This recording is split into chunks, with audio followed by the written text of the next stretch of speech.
हिंद दोस्तों, मैं कन्हैया कुमार एक बार फिर से आपका जीके प्लान पे स्वागत करता हूं। और देखिए कि ज्ञान बिंदु का ये बिहार पुलिस का टेस्ट सीरीज चल रहा है। तो उसमें हम लोग अभी तक 17 देख लिए हैं। ये आपका 18वां टेस्ट है, तो देखिएगा। और 18वां टेस्ट है और इसका पीडीएफ आप जीके प्लान टेलीग्राम चैनल से डाउनलोड कर सकते हैं या डिस्क्रिप्शन बॉक्स में लिंक दिया गया है, वहाँ से भी पीडीएफ डाउनलोड किया जा सकता है। तो चलिए स्टार्ट किया जाए। क्वेश्चन, पहला क्वेश्चन देखिएगा कि इसमें पूछा जा रहा है कि निम्न में से कौन सा आरेख धनात्मक दिशा में एक समान त्वरण को प्रदर्शित करता है और संकेतों के सामान्य अर्थ हैं। तो यहाँ पे थोड़ा सा देखिएगा कि इसका क्या हो जाएगा।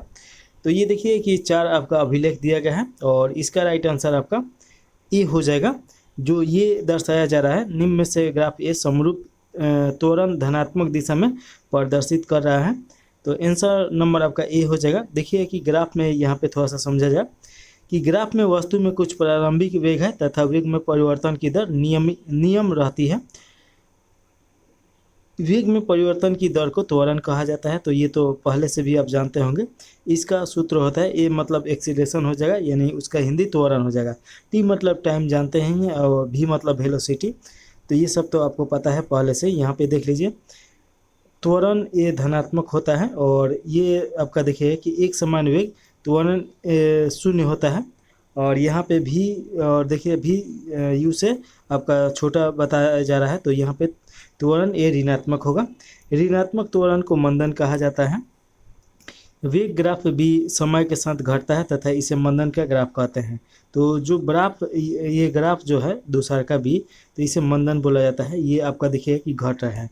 और ये देखिए कि आपका जो ग्राफ दिखाई दे रहा है, ये निरंतर क्या हो रहा है कि बढ़ते जा रहा है। तो ये आपको समझ में आ गया होगा। और ये ग्राफ है निरंतर घटते जा रहा है।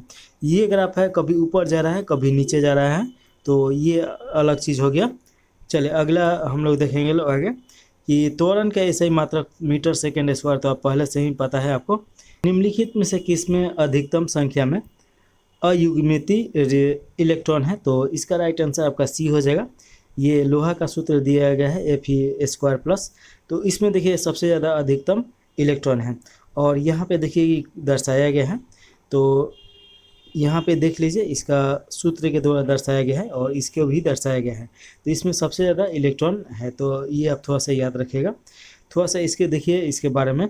तो देखिए कि डी ब्लॉक तत्व संक्रमण तत्व कहलाता है। टाइटेनियम को रणनीतिक धातु कहते हैं। इस अम्ल और क्षार इत्यादि का कोई प्रभाव नहीं होता है। और देखिए हुंड का अधिकतम बहुलकता नियम है। देखिए इस नियम के अनुसार किसी उपकोष के कक्षकों में इलेक्ट्रॉन का युग्मक तभी होता है जब उपकोष के सभी कक्षों में एक एक इलेक्ट्रॉन भर जाते हैं। अबगाउ का नियम क्या कहता है कि अबगाउ का एक जर्मन भाषा शब्द है जिसका परमाणु अपकोष में इलेक्ट्रॉन ऋणात्मक का प्रवेश ऊर्जा के बढ़ते हुए क्रम में होता है, जो इस प्रकार है। तो ये देख लीजिए थोड़ा सा। पाउली का अपवर्तक नियम क्या बोलता है। तो देखिएगा कि अपवर्जन नियम, इसके अनुसार एक दिए गए परमाणु में किन्हीं 2 इलेक्ट्रॉनों के लिए चारों क्वांटम संख्याओं का मान समान नहीं हो सकता है। अतः यदि 2 इलेक्ट्रॉन यहाँ पे n और m के मान 1 हो तो उसका चक्रण विपरीत होगा। कक्षा अगर देखिए कि फुल फिल या हाफ फिल हो तो ज़्यादा स्टेबल रहता है। तो ये आप थोड़ा सा याद रखिएगा।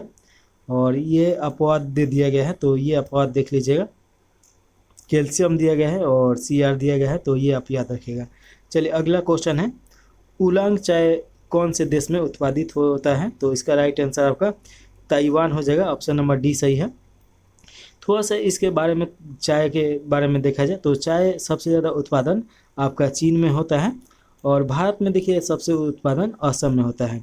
तो यहाँ पे डिटेल में दिया गया है, तो ये हम लोग देख लिया जाए।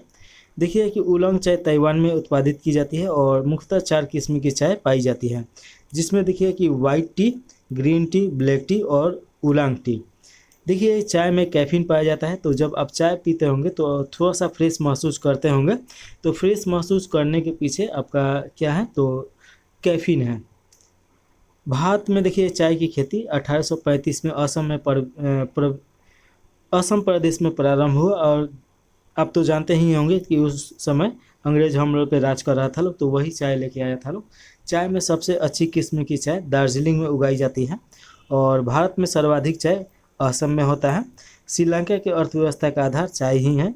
केन्या चाय का सबसे बड़ा निर्यातक देश है। और विश्व में चाय का सबसे उत्पादक देश चीन है। भारत दूसरे स्थान पे है। चाय की खेती के लिए उपयुक्त मिट्टी लेटराइट मिट्टी होनी चाहिए। और देखिए कि इस प्रकार का होना चाहिए ताकि जब बारिश हो, इसमें देखिए आर्द्रता आपका यानी कि जो वर्षा होता है कम से कम 150 सेंटीमीटर होना चाहिए और नियमित वर्षा चाहिए। तो उष्णकटिबंधीय मौसम में ही इसे उगाया जा सकता है। और देखिए कि ज़्यादातर ये पहाड़ी क्षेत्रों में क्यों उगाया जाता है, तो सीढ़ीनुमा ऐसा जगह बना कर उगाया जाता है ताकि वर्षा तो इसको चाहिए लेकिन धान के तरह नहीं। धान के खेत में क्या होता है कि उसका जो जड़ होता है पूरा वर्षा से पानी से पूरा भरा रहता है, लेकिन इसमें भरा नहीं होना चाहिए, पानी होना चाहिए और ये इधर से निकल जाना चाहिए। तो इसी कारण देखिए कि जो ऐसे जगह होता है पथरीला, तो वहाँ पे चाय की खेती किया जाता है। चाय की खेती के लिए गर्म आर्द्र जलवायु सबसे उत्तम होता है। और एक चीज़ और इसमें जो नहीं दिया गया है, चाय जो बोर्ड है भारत में, ये देखिए कि दार्जिलिंग में है और दार्जिलिंग पश्चिम बंगाल में पड़ेगा। तो ये आप जरूर याद रखिएगा। अगला क्वेश्चन देखिएगा, चौथा नंबर क्वेश्चन है।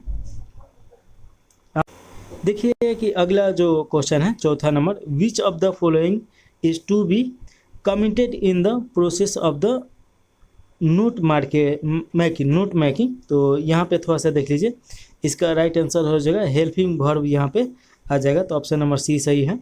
इसके बारे में आप थोड़ा सा पढ़ लीजिए, अगर थोड़ा सा इंग्लिश आपको आता है तो अच्छा है, नहीं आता है तो थोड़ा सा पढ़िएगा तो जानकारी इकट्ठा हो जाएगा। इंग्लिश का 2-4 नंबर क्वेश्चन आता है। तो फ्रेजल वर्ब और साइनोनिम्स ये ज़रूर आपको आना चाहिए, कुछ 150-200 के याद कर लीजिए जो इम्पोर्टेंट है। प्रीवियस ईयर का ही क्वेश्चन 20 वर्ष का याद कर लीजिएगा तो उसमें से आ जाएगा। अगला क्वेश्चन देखिए, 5वां नंबर क्वेश्चन दिया गया है, दिए गए मानक ऑक्सीकरक विभव पर विचार कीजिए। तो यहाँ पे देखिएगा कि जिंक यानी Zn और Zn² प्लस ये दिया गया है और E बराबर इतना दिया गया है और Ag बराबर इतना, Ag और इतना इसका मान दिया गया है। इसका बराबर मान देखिएगा E बराबर इतना दिया गया है। तो निम्न में से कौन सी अभिक्रिया वास्तव में होगी, तो इसका राइट आंसर आपका डी सही हो जाएगा। ये अभिक्रिया वास्तव में होगा। दिए गए मानक ऑक्सीकरण विभव में वास्तविक अभिक्रिया में देखिए कि ये आपका Zn प्लस 2Ag प्लस आपका Zn² प्लस 2Ag हो जाएगा और ये यहाँ पे टूटेगा तो देखिए क्या बनेगा। तो यहाँ पे देखिए कि बन के ये जो निकल रहा है तो ये आपका निकलेगा। तो ऑप्शन नंबर देखिएगा कि यहाँ पे अच्छी तरीके से समझा दिया गया है और इसका हम सोच रहे हैं कि एक मास्टर वीडियो लेके आएंगे जिसमें 400-500 सिर्फ इसी टाइप का क्वेश्चन होगा, क्योंकि बिहार पुलिस में देखिए कि ज़्यादातर क्वेश्चन जो साइंस से पूछा जा रहा है और केमिस्ट्री या फिजिक्स से न्यूमेरिकल टाइप का पूछा जा रहा है। तो न्यूमेरिकल एक कोई बुक आता है मार्केट में, लूसेंट का भी आता है और NCERT का भी आता है। तो कोई भी बुक उठा के एक बार हम मास्टर वीडियो सोच रहे हैं कि बना दिया जाए ताकि ये सब आपका झंझट ही खत्म हो जाए। चलिए अगला क्वेश्चन है, 5वां के बाद 6ठा नंबर क्वेश्चन। अन्य अभिक्रिया भी यहाँ पे दिया गया है तो आप पढ़ सकते हैं, बहुत डिटेल में दिया गया है तो आसानी से आप पढ़िए तो ज़्यादा आपको फ़ायदा होगा और इसको हम डिटेल में पढ़ाएंगे। देखिए कि 5वां के बाद 6ठा नंबर क्वेश्चन है और सभी क्वेश्चन एक जैसा ही है। नाभिकीय अभिक्रिया, देखिए नाभिकीय अभिक्रिया में प्रत्येक चरण में उत्सर्जन कण या विकिरण क्रमशः होता है। तो थोड़ा सा हम आपको नाभिकीय अभिक्रिया के बारे में बता दें। तो नाभिकीय अभिक्रिया जो होता है 2 प्रकार का होता है, एक आपका नाभिकीय संलयन और एक होता है नाभिकीय विखंडन। तो सबसे पहले नाभिकीय विखंडन देखा जाए तो मान लीजिए कि कोई भी कण है या दुनिया का कोई भी चीज़ है तो उसके अंदर एनर्जी संचय होता है।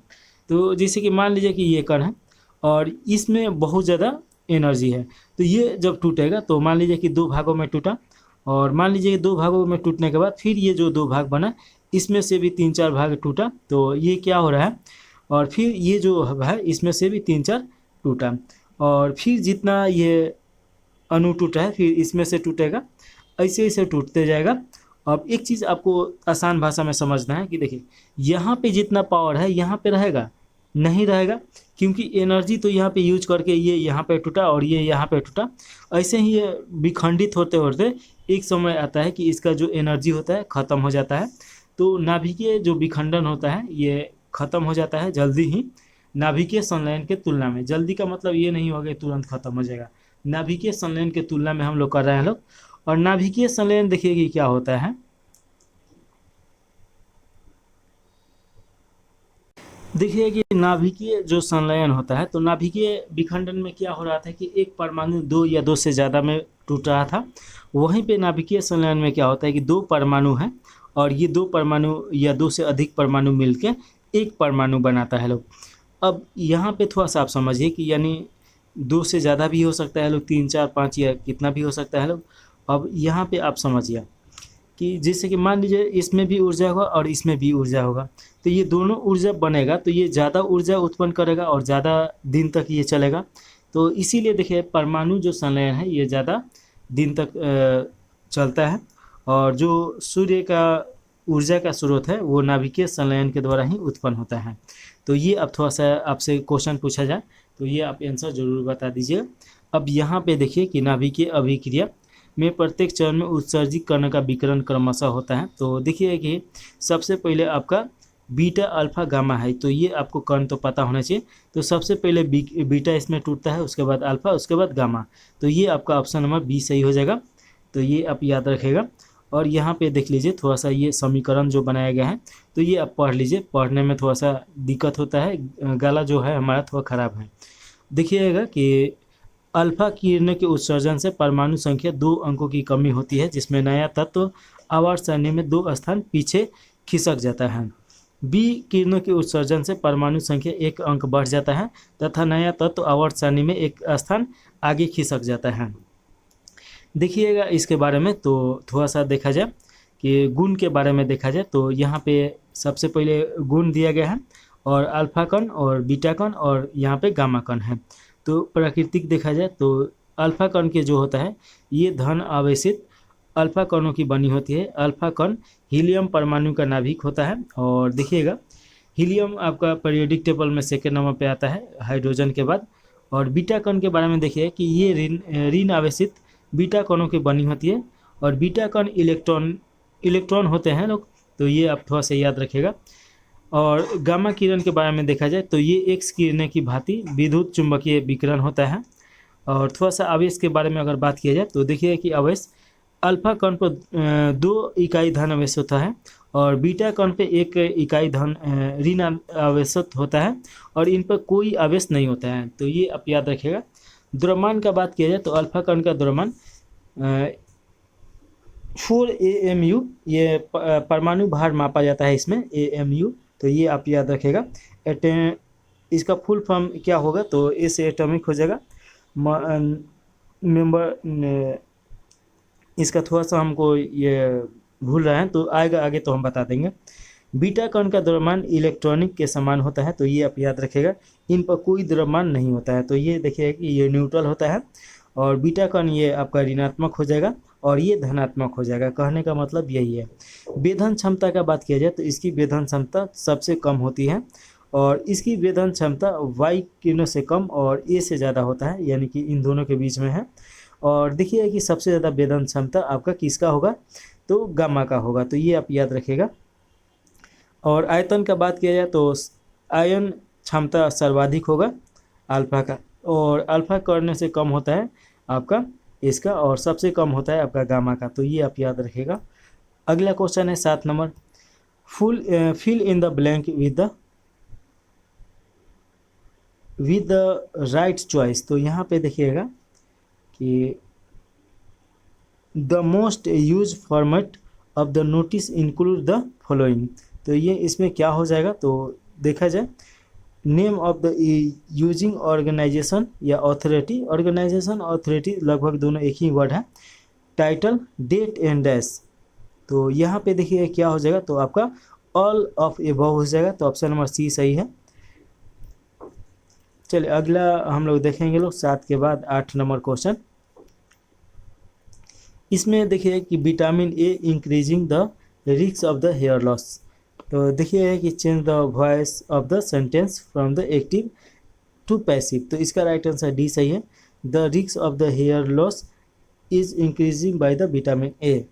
तो ये आपका एक समस्या है। तो यहाँ पे आप देख सकते हैं subject plus V5 plus object यहाँ पे आएगा, तो ऑब्जेक्ट में यही आएगा, तो ये आप याद रखिएगा। चलिए अगला क्वेश्चन है 9वां नंबर, और इसमें देखिएगा कि पूछा जा रहा है सामान्यतः सर्वाधिक उपयोग में लिए जाने वाला बायोरिएक्टर कौन सा है। तो इसका राइट आंसर आप देखिए कि बिलोडित हॉज बायोरिएक्टर हो जाएगा, तो ऑप्शन नंबर बी सही हो जाएगा।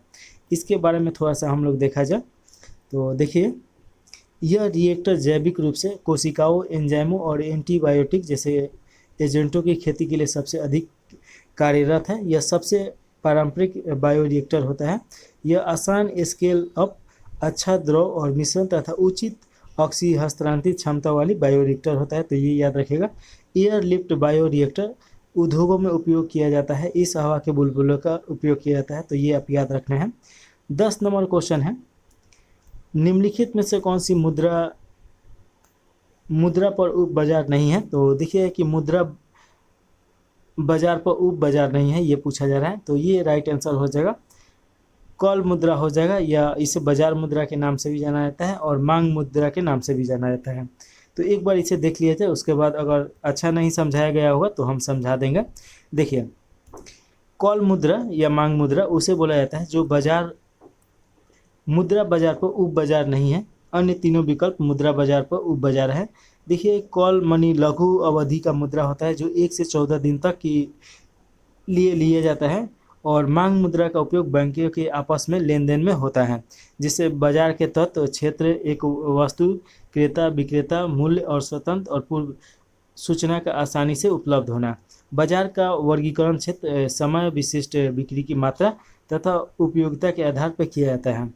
थोड़ा सा हम आपको बताएं कि जो मुद्रा होता है, तो मान लीजिए कि दो चीज़ समझिए कि कभी कभी मार्केट में क्या आ जाता है कि सामान सस्ता मिलने लगता है, तो उस समय क्या होता है कि मुद्रा का जो वैल्यू है वो कम हो जाता है, और जिसे देखिए कि कभी कभी महंगाई आ जाता है, तो सॉरी, जब सामान सस्ता होता है तो मुद्रा का वैल्यू बढ़ जाता है, और जब महंगाई आएगा तो आपका मुद्रा का जो वैल्यू रहता है कम हो जाता है। कैसे? तो देखिए, जैसे कि मान लीजिए कि हमको 2 सेव खरीदना है, तो 2 सेव मान लीजिए कि अभी हमको 10 रुपये में मिल रहा है, और यही मान लीजिए कि 2 सेव कुछ दिन के बाद हमको 50 रुपये में मिल रहा है।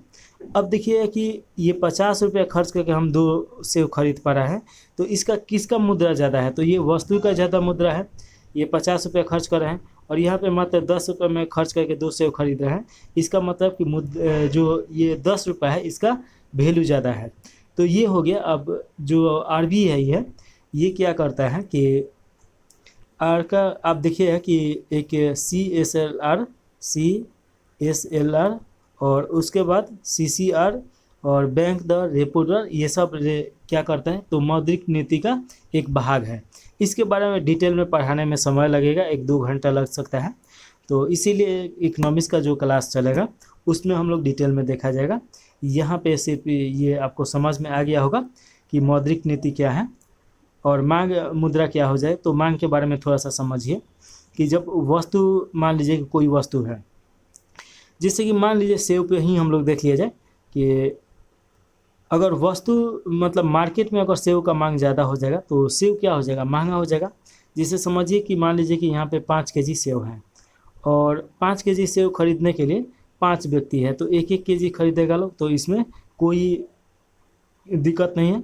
लेकिन मान लीजिए कि 20 आदमी है और 5 केजी सेव खरीदना है, तो सभी कोई चाहेगा कि हमको मिले, और वो ज़्यादा पैसा खर्चा करके इस सेव को खरीदेगा लोग। तो क्या हो जाएगा कि ये महंगाई हो जाएगा, और यहाँ पे जो मुद्रा का वैल्यू रहता है वो गिर जाता है। तो थोड़ा सा हम आपको समझाने की कोशिश किए हैं, लेकिन बहुत आदमी के ऊपर से गया होगा अगर इकोनॉमिक्स नहीं पढ़े हैं तो इसका आसान भाषा में हम आराम से पढ़ाएंगे आगे इसके चैप्टर वाइज। अगला क्वेश्चन है 11 नंबर। इसमें पूछा जाए निम्नलिखित में से मैथिली शरण गुप्त की रचना नहीं है, तो कौन सा नहीं है? तो देखिए इसका राइट आंसर आपका हो जाएगा पार्थिक। देखिए कि इसके मैथिली गुप्त शरण की रचना नहीं है, तो ऑप्शन नंबर आपका सी सही हो जाएगा, पार्थिक हो जाएगा। चलिए इनके बारे में थोड़ा सा देखा जाए। पार्थिक रामनरेश त्रिपाठी की रचना है। देखिए कि हर एग्जाम में बिहार पुलिस में 2-3 क्वेश्चन किताब से आता ही है, तो सबसे अच्छा है कि प्रीवियस ईयर का आप किताब का नोटबुक कर लीजिए 2-3 पेज में, और उसको राटा मार जाइए एग्जाम से ठीक पहले, तो ज़रूर जाके वो आपका एग्जाम में लड़ेगा ही लड़ेगा। देखिएगा मैथिली चरण गुप्त या शरण गुप्त आधुनिक कवि, हिंदी के आधुनिक कवि के प्रारंभिक दौर के कवियों में से एक है। मैथिली गुप्त देखिए इनके द्वारा रचनाएं जो हैं साकेत है, यशोधरा है, जयद्रव वध है, पंचवटी है, अर्जन विसर्जन है, काबा करबला है और भारत भारती है। राम नरेश त्रिपाठी की अन्य रचनाएं देखिए तो मिलन है, स्वप्न है, हंस की हिम्मत, मोतीचूर के लड्डू और मानसी और मोहन भोग है। तो ये आप याद रखिएगा। अगला क्वेश्चन है 12 नंबर, मेरी कविता मेरे गीत कविता संग्रह किसके द्वारा रचित है? तो इसका राइट आंसर ई हो जाएगा, पद्मा सचदेव के द्वारा ये रचित है। और पद्मा सचदेव की अन्य रचनाएं देखिएगा कि अमराई, भटको नहीं संजय, धनंजय और अखंड कुंड है, बूंदी बावरी है, अब न बनेगी दोहरी ये है। और मेरी कविता मेरा गीत काव्य संग्रह पे पद्मा सचदेव को 1971 में साहित्य का अकादमी पुरस्कार दिया गया था। वहीं पे देखिए गगन गिल की रचनाएं क्या है, एक दिन लौटेगी लड़की, अंधेरे में बुध और यह आकांक्षा समय नहीं है, थपक थपक दिल धपक अवाक, ये सब इनकी रचना है। विनोद कुमार शुक्ल की रचनाएं देखिए कि लगभग जय हिंद 1971, वह आदमी चला गया, गरम कोट पहनकर विचार की तरह, अतिरिक्त नहीं, कविता से लंबी कविता और आकाश धरती को खटकाया। तो ये आपको याद रखना है। 13 नंबर क्वेश्चन है, निम्न में से कौन सा मूल अधिकार आपातकाल के समय भी निलंबित नहीं हो सका? तो इसका राइट आंसर बी हो जाएगा, जीवन की सुरक्षा का अधिकार हो जाएगा। देखिएगा कि जीवन की सुरक्षा का अधिकार मूल अधिकार के अंतर्गत आता है। एक बार थोड़ा सा और क्वेश्चन देख लिया जाए, निम्न में से कौन सा मूल अधिकार आपातकाल के समय भी निलंबित नहीं हो पाता है? तो आर्टिकल 20 देखिएगा कि ये आपातकाल के समय भी निलंबित नहीं किया जा सकता। और 21, तो ये याद रखिएगा। 21 में तो देखिए जीवन के बारे में ही बताया गया है। और यहाँ पे देखिए इसका राइट आंसर बी सही है, जीवन की सुरक्षा का अधिकार आर्टिकल 21 में दिया गया है और ये आपातकाल के समय भी निलंबित नहीं किया जा सकता है। थोड़ा सा मूल अधिकार के अगर बारे में बात किया जाए तो पहले पढ़ लिया जाए, जो नहीं दिया गया होगा वो हम समझा देंगे। जीवन की सुरक्षा का अधिकार ऐसा मूल अधिकार है जो आपातकाल के समय भी निलंबित नहीं किया जा सकता। भाग देखिएगा कि आपका 18 के अनुच्छेद 352 से लेकर 360 में राष्ट्रीय आपातकाल के बारे में बात किया गया है। भारतीय संविधान में 3 प्रकार के आपातकाल का उल्लेख है। एक है राष्ट्रीय आपातकाल जो आर्टिकल 352 का उपयोग किया जाता है, और राज्यों में राष्ट्रपति शासन, इसमें 356 का प्रयोग किया जाता है। एक वित्तीय आपातकाल है 360 जो कि अभी तक कभी उपयोग नहीं किया गया है, तो ये थोड़ा सा आप याद रखिएगा। और इधर देखिए राष्ट्रीय आपातकाल लागू किया जा सकता है जब विदेशी आक्रमण हो या आंतरिक सशस्त्र विद्रोह हो, उस कंडीशन में। राष्ट्रीय आपातकाल मूल संविधान में लागू करने के लिए प्रावधान था एक विदेशी आक्रमण और आंतरिक अशांति। देखिए कि इसे आंतरिक अशांति को हटा दिया गया क्योंकि इसका थोड़ा सा मिसयूज हो गया था। और देखिए कि 44वें संविधान संशोधन आंतरिक अशांति के स्थान पर आंतरिक सशस्त्र विद्रोह शब्द जोड़ा गया। राष्ट्रीय आपातकाल में भी अनुच्छेद 20 और 21 समाप्त नहीं किया जा सकता है। अनुच्छेद 20 में देखिएगा अपराधों के लिए दोषसिद्धि के संबंध में कुछ संरक्षण दिया गया है, और अनुच्छेद 21 में देखिएगा कि प्राण और दैहिक स्वतंत्रता का प्रावधान किया गया है। अगला देखिए मूल अधिकारों की प्राकृतिक नकारात्मक होती है। मूल अधिकारों को सर्वोच्च न्यायालय द्वारा गारंटी और सुरक्षा दिया गया है। इसमें देखिए कि थोड़ा सा और आगे देख लीजिए, मूल अधिकार न्यायोचित है। इन अधिकारों के तहत हनन न्यायालय में जाया जा सकता है। उच्चतम न्यायालय केवल मूल अधिकारों के उल्लंघन पर अनुच्छेद 32 के तहत 5 प्रकार का रीट जारी करता है। देखिए कि उच्च न्यायालय अनुच्छेद 226 के तहत मूल अधिकारों के साथ साथ अन्य मामलों में भी 5 प्रकार का रीट जारी कर सकता है। तो ये थोड़ा सा आपका हो गया, और इसमें जो नहीं दिया गया उसको ऐड कर लिया जाए। तो देखिए कि जो मूल अधिकार है, अगर आपसे क्वेश्चन पूछा जाए कि सबसे पहले कहाँ इसका कॉन्सेप्ट आया था, तो सबसे पहले ब्रिटेन में ही आया था। और ब्रिटेन में देखिए कि इसे मैग्ना कार्टा के नाम से जाना गया। कुछ मजदूरों को कुछ मौलिक अधिकार दिया गया। उसके बाद बात किया जाए कि जो भारत का मूल अधिकार है तो किससे प्रेरित है, तो हम लोग अमेरिका के जो मौलिक अधिकार है उससे हम लोग ज़्यादा प्रेरित हैं, तो अमेरिका के संविधान से लिया गया है। तो ये आप याद रखेगा। और मूल अधिकार आर्टिकल 12 से लेके 35 तक में दिया गया है, तो ये आप याद रखेगा। 12 में तो बेसिक इसके बारे में ही बताया गया है। तो ये आप देखिएगा, जो ये है इसे 7 भागों में बांटा गया था मूल संविधान में, लेकिन जो एक भाग है आपका आर्टिकल 31 में था, जो आपका ये धन या का है, धन का अधिकार था मौलिक अधिकार के अंतर्गत। तो इसे निकाल के आपका आर्टिकल 300 के क में रख दिया गया है और एक वैधानिक अधिकार बना दिया गया है। तो ये थोड़ा सा आप याद रखिएगा। चलिए अगला क्वेश्चन देखा जाए। एक लेक्टलासी सेल को जब 10 ओम प्रतिरोध से जोड़ते हैं तो 0.25 एम्पियर धारा प्रवाहित होती है।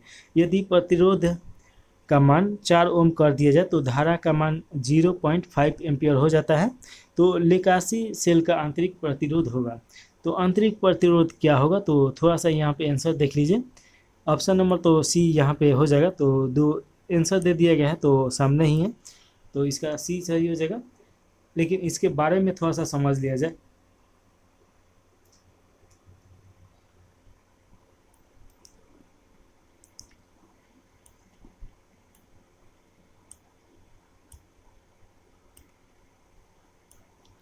एक लेक्लासी सेल जब 10 ओम प्रतिरोध से जोड़ते हैं तो 0.25 एम्पियर धारा प्रवाहित होती है। यदि प्रतिरोध का मान 4 ओम कर दिया जाए तो धारा का मान भी क्या होगा कि 0.5 एम्पियर हो जाएगा। तो लेकासी सेल का आंतरिक प्रतिरोध 2 हो जाएगा, यानी प्रतिरोध यहाँ पे घट जाएगा। और देखिएगा कि यहाँ पे दर्शाया गया है, तो यहाँ पे थोड़ा सा देख लीजिए। जब धारा यानी आई बराबर कितना हो जाए 0.25 ए हो तो भी बराबर क्यू आर हो जाता है, यानी ओम लो देखिएगा। तो ई बराबर कितना हो जाएगा, तो वी प्लस आई आर हो जाएगा। और यहाँ पे यही समीकरण 1 में दर्शाया गया है। और उसके बाद देखिए कि जब धारा आई बराबर 0.5 हो जाएगा तो ये आपका समीकरण 2 में दर्शाया गया है। और दोनों समीकरण को सॉल्व करने के बाद हम लोग को 2 ओम मिला। इसे आसान भाषा में अगर हम समझा दें तो देखिएगा कि जैसे कि ये बोला जा रहा है कि 0.25 एम्पियर धारा प्रवाहित होती है। अगर 4 ओम का मान हो जाए तो धारा का मान 0.5 हो जाएगा। तो जैसे ये दोगुना हो रहा है, तो जैसे हम लोग ओम प्रतिरोध घटता है तो धारा जो होता है उसका स्पीड बढ़ जाता है। चलिए अगला क्वेश्चन है 15 नंबर। अच्छा, 15 से पहले भी बहुत सारा कुछ दिया गया है, तो देख लिया जाए। विद्युत सेल क्या होता है। विद्युत सेल मुख्यतः 2 प्रकार का होता है, एक प्राथमिक सेल और एक द्वितीय होता है। प्राथमिक सेल में देखिए कि रासायनिक ऊर्जा को सीधे विद्युत ऊर्जा में परिवर्तन किया जाता है। एक बार प्रयोग कर लेने के बाद यह बेकार हो जाता है। इसमें देखिए कि वोल्टीय सेल, लेकासे सेल, डेनियल सेल, शुष्क सेल प्राथमिक सेल हो जाएगा। और इसमें देखिए ये टर्च का जो बैटरी आता है वो भी प्राथमिक सेल में ही आएगा। और टर्च का हो गया, घड़ी का हो गया, उसके बाद ये सब जो है ये सब एक बार यूज करने के बाद दोबारा यूज़ नहीं किया जाता है। और द्वितीय सेल में देखिएगा ये इसमें आपका आ जाएगा, पहले विद्युत ऊर्जा को रासायनिक ऊर्जा में, फिर रासायनिक ऊर्जा को विद्युत ऊर्जा में परिवर्तन किया जाता है। आवेशन कर इसे बार बार प्रयोग में लाया जा सकता है। आपका जो बैटरी देखते हैं, गाड़ी का बैटरी जो बड़ा होता है, तो उसका प्रयोग किया जाता है, तो वो आपका द्वितीय सेल हो जाएगा। वोल्टीय सेल, और ये देखिएगा कि तांबा एनोड होता है और कैथोड जास्ता होता है। लेकासी सेल में देखिए ये कार्बन इसका एनोड होता है और जास्ता इसका कैथोड होता है। शुष्क सेल में देखिए ये कार्बन एनोड होता है, जास्ता इसका कैथोड होता है। डेनियल सेल में देखिए कि तांबा एनोड होगा और जास्ता इसका कैथोड हो जाएगा। और द्वितीय सेल का और उदाहरण आप बताइए। एक तो मोबाइल का जो बैटरी होता है उसको भी बार बार चार्ज किया जाता है, तो वो भी द्वितीय सेल में आ जाएगा। बाकी और आपको बताइए। देखिए कि प्रतिरोध यानी कि आर जो होता है विभवांतर बटा विद्युत धारा हो जाएगा। तो ये उसके बाद देखिए विभवांतर बटा विद्युत धारा क्या हो जाता है, ओम हो जाता है। मानव शरीर के विद्युत प्रतिरोध के परिमाप की कोटि आपका 10⁻6 ओम होती है। तो ये आप थोड़ा सा याद रखिएगा, नया क्वेश्चन है तो इसे आप हेडलाइन कर लीजिएगा। अगला क्वेश्चन दिया गया है, कॉलम 1 को कॉलम 2 से मिलान करना है। कॉलम 1 में दिए गए संकुलन के प्रकार से कॉलम 2 में दी गई चीज़ों को मिलान कीजिए। तो यहाँ पे मिलान करना है, तो थोड़ा सा देखा जाए, मिलान किया जाए। इतना पे आपको अच्छा से दिखाई दे रहा होगा। द्विविमा में वर्ग निबंधन संकोचन, तो आपका देखिए एक का सी हो जाएगा, तो ये हो जाएगा उप सह संयोजिक संख्या 4। और देखिए द्विविमा में षष्ठ कोणीय निबंधन संकोचन, तो इसका राइट आंसर आपका ए सही हो जाएगा, त्रिकोण शक्ति रिक्ति हो जाएगा, सॉरी। और तीसरा में दिया है त्रिविमा में षष्ठ कोणीय निबिड़ संकुचन, से संकुलन लिखा हुआ है, सॉरी संकुलन है, तो देखिए कि इसका आपका डी हो जाएगा। गोलों के पैटर्न एकांतर परत में पुनरावृत्ति और त्रिविमीय में घनीय निबंधन, तो इसका राइट आंसर बी हो जाएगा। तो मिलान कीजिएगा कि एक का आपका सी, तो एक का सी देखिए कि ये दोनों कट गया, ये कट गया और ये दोनों में सी है। उसके बाद देखिए दूसरा का ए हो जाएगा, तो ये भी कट गया, ऑप्शन नंबर आपका ए सही हो जाएगा। चलिए अगला क्वेश्चन देखा जाए। निम्नलिखित में से कौन यूनानी कवि था, तो यूनानी कवि कौन था ये थोड़ा सा देखा जाए।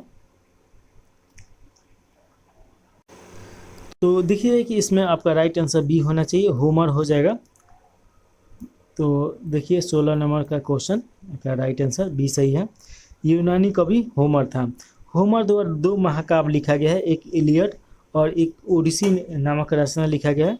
इलियड में ट्राय राज्य की विजय और ध्वंस की कहानी है, वहीं पर ओडिसी में देखिए कि यूनान के वीर जूलियस की गाथा का वर्णन है। इन दोनों महाकाव्य में यूनान के तत्कालीन सामाजिक, राजनीतिक एवं धार्मिक विषय पर महत्वपूर्ण जानकारी मिलता है। क्विंटम एनियस ने रोमन कविता का जनक कहा जाता है, तो क्विंटस एनियस को, तो ये आप याद रखिएगा। हेरोडोटस ने हिस्टोरिका नामक पुस्तक लिखी है और हेरोडोटस को इतिहास का पिता के रूप में जाना जाता है, तो ये आप थोड़ा सा याद रखिएगा, क्वेश्चन अच्छा है। अगला क्वेश्चन है 17 नंबर। निम्नलिखित में से कौन सा प्रारंभिक प्रकूट है, तो प्रारंभिक प्रकूट कौन सा है, तो देखिएगा ये AUG है, तो ऑप्शन नंबर डी सही हो जाएगा। और देखिए कि प्रोटीन संश्लेषण को प्रारंभ करने वाला कोडिंग AUG है। प्रत्येक अमीनो अम्ल के लिए 3 क्षारकों का एक विशिष्ट अनुक्रम होता है जिसे त्रिक या कोडेन कहते हैं, जैसे AUG और CGU, GGG और CUU इत्यादि हो जाएगा। कोडेम की कुल संख्या 64 है, जिसमें से 3 निरर्थक कोडेम होते हैं, इन्हें समापन संकेत भी माना जाता है। AUG कोडेम प्रारंभ कोडेम होता है। एक कोडेम एक ही अमीनो अम्ल को कोड करते हैं, परंतु एक अमीनो अम्ल को कई कोडेम कोड कर सकता है। तो ये आप थोड़ा देख लीजिए, ये आप यहाँ से यहाँ तक। और उसके बाद देखिए कि जेनेटिक कोड की खोज हरगोबिंद खुराना के द्वारा किया गया है और ये भारतीय हैं, इनके लिए इन्हें नोबेल पुरस्कार भी मिल चुका है। अमावस्या में देखिए कि अमावस्या में निकलने वाले जठर रस 2 एंजाइम पेप्सिन रेनिन से बना होता है। थोड़ा सा ये आपको कटा हुआ महसूस हो रहा होगा। तो देखिए प्रोटीन, देखिए पेप्सिन प्रोटीन को खंडित कर सरल पेप्टोस में परिवर्तन कर देता है और रेनिन की घुली हुई प्रोटीन केसिनोजेंस को ठोस प्रोटीन कैल्शियम पैराक्सीनेट के रूप में बदला देता है। ट्रिप्सिन प्रोटीन एक पेप्टोन को प्रोटीन तथा अमीनो अम्ल में परिवर्तन करता है। छोटी आंत में देखिए कि इरेप्सिन सेस प्रोटीन और पेप्टोन को अमीनो अम्ल में परिवर्तन करता है। हेरेप्रिन नामक प्रोटीन का उत्पादन यकृत के द्वारा होता है, जो शरीर के रक्त को जमने से रोकता है, तो ये आप याद रखिएगा। और फाइब्रोनोजेंस नामक प्रोटीन का उत्पादन यकृत से होता है, जो रक्त के थाका बनाने में काम आता है। देखिए कि फाइब्रोनोजन नामक प्रोटीन का उत्पादन यकृत से होता है और रक्त के थाका बनाने में मदद करता है, तो ये आप याद रखिएगा।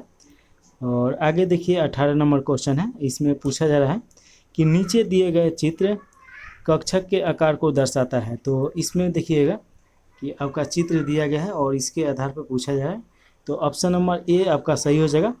और यहाँ पे देखिए कि इसके बना भी दिया गया है, तो आप इसे एक बार ज़रूर अच्छा तरीक़े से समझ लीजिए और देख लीजिए। इसके बारे में हम एक मास्टर वीडियो लेके आएंगे और सभी क्वेश्चन करा देंगे। देखिए कि अगला क्वेश्चन है 19 नंबर। निम्नलिखित में से कौन सा एक प्राथमिक उपभोक्ता है, तो प्राथमिक उपभोक्ता कौन सा है, तो देखिए बकरी है। थोड़ा सा हम आपको समझाएं, तो देखिएगा कि जो घास फूस होता है, और घास फूस को हम लोग क्या बोलते हैं, तो उत्पादक बोला जाता है, तो ये घास फूस हो गया। और घास फूस खाने वाले जंतु को हम लोग बोलते हैं प्राथमिक उपभोक्ता।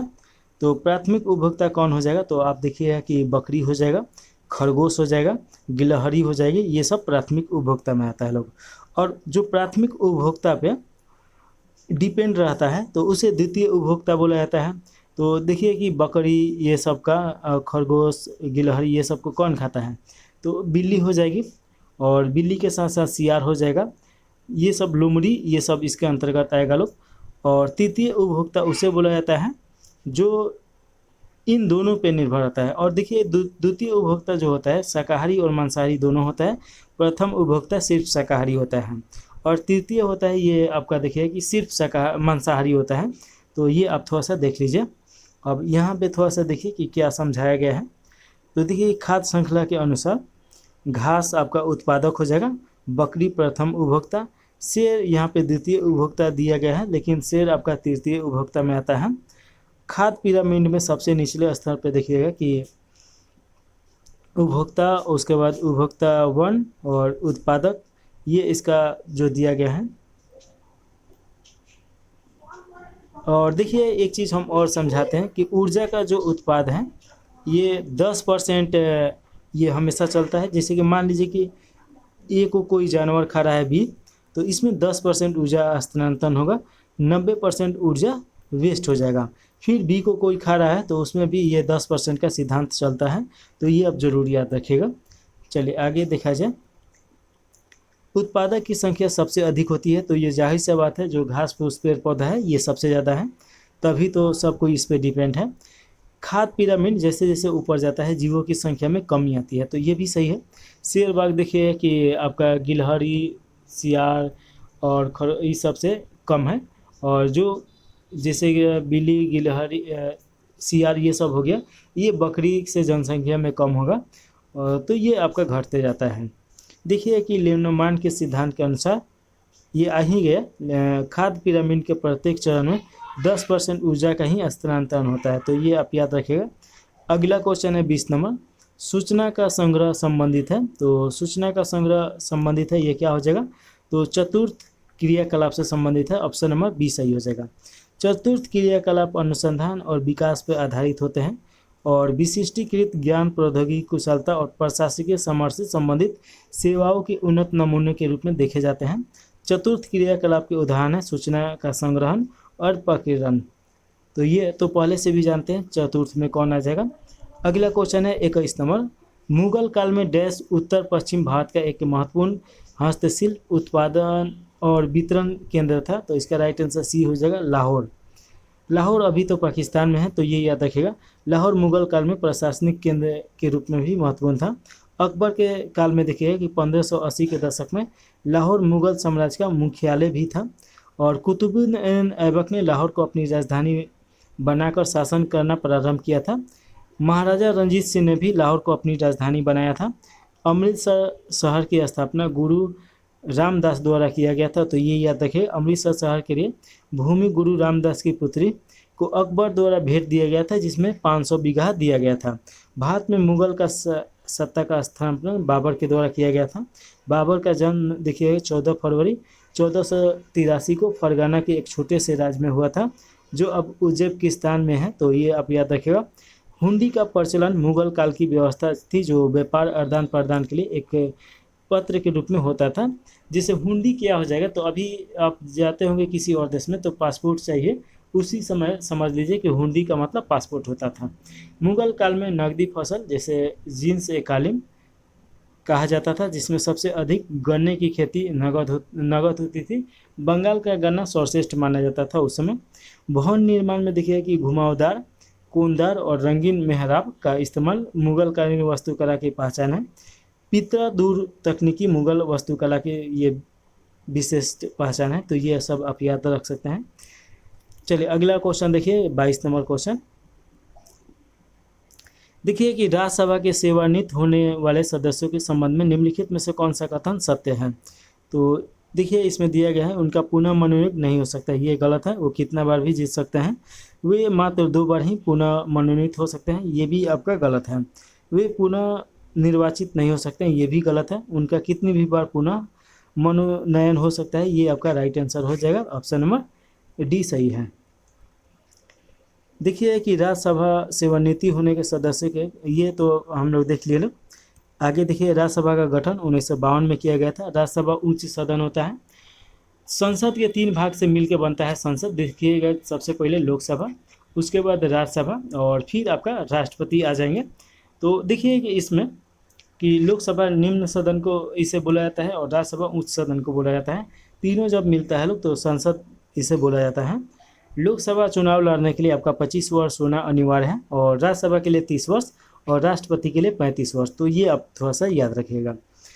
चलिए इसमें देखिए जो बचा है, भारतीय परिषद अधिनियम 1919 के द्वारा भारत में प्रथम बार राज्य परिषद बनाया गया था। तो ये आपका सही है।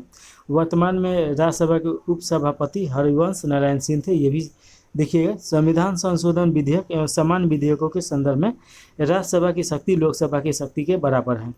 चलिए अगला क्वेश्चन है 23 नंबर।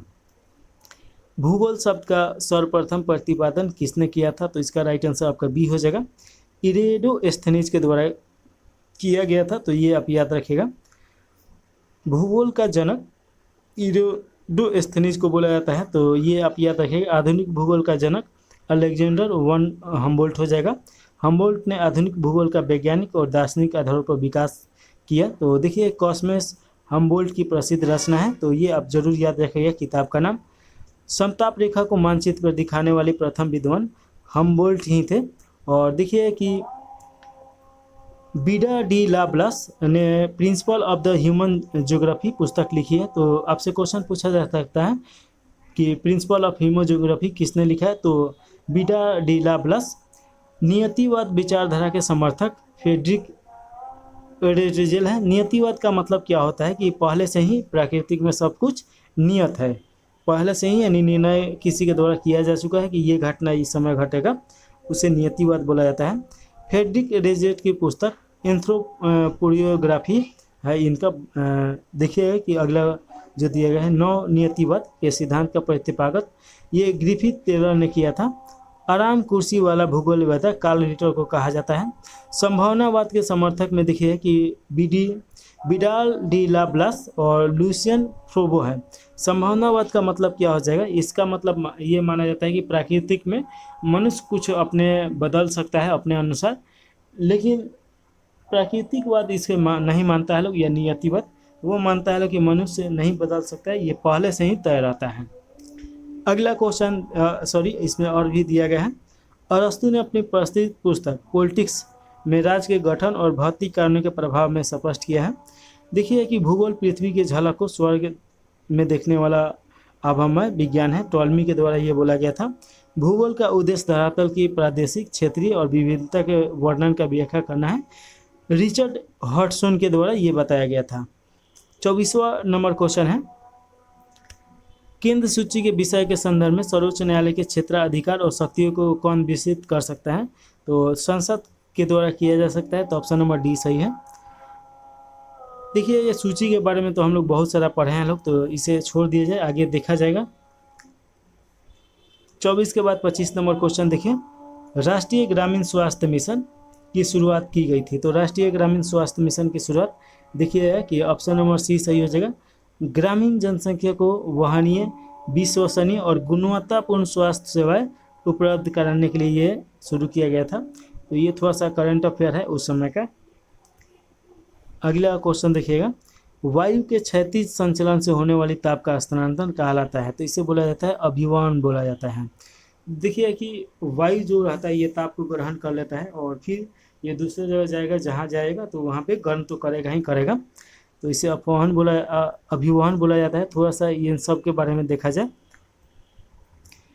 वायु के क्षैतिज संचलन से होने वाले ताप का स्थानांतरण अभिवहन कहलाता है। अभिवहन कोहरा स्थल एवं जल दोनों पर वायु की क्षैतिज गति द्वारा उत्पन्न होता है। तो ये थोड़ा सा आप जरूर ध्यान में रखिएगा, यहाँ से क्वेश्चन आता है। आगे देखेंगे लोग कि स्थल पे अभिवहन कोहरा तब उत्पन्न होता है जब गर्म जलधाराएं ठंडी जलधाराएं आपस में मिलता है लोग।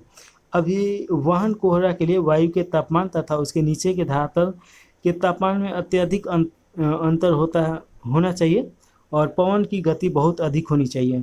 संवहन देखिए कि पृथ्वी के संपर्क में आई वस्तु गर्म होकर धाराओं के रूप में लंबवत उठती है और वायुमंडल में ताप का संचरण करती है।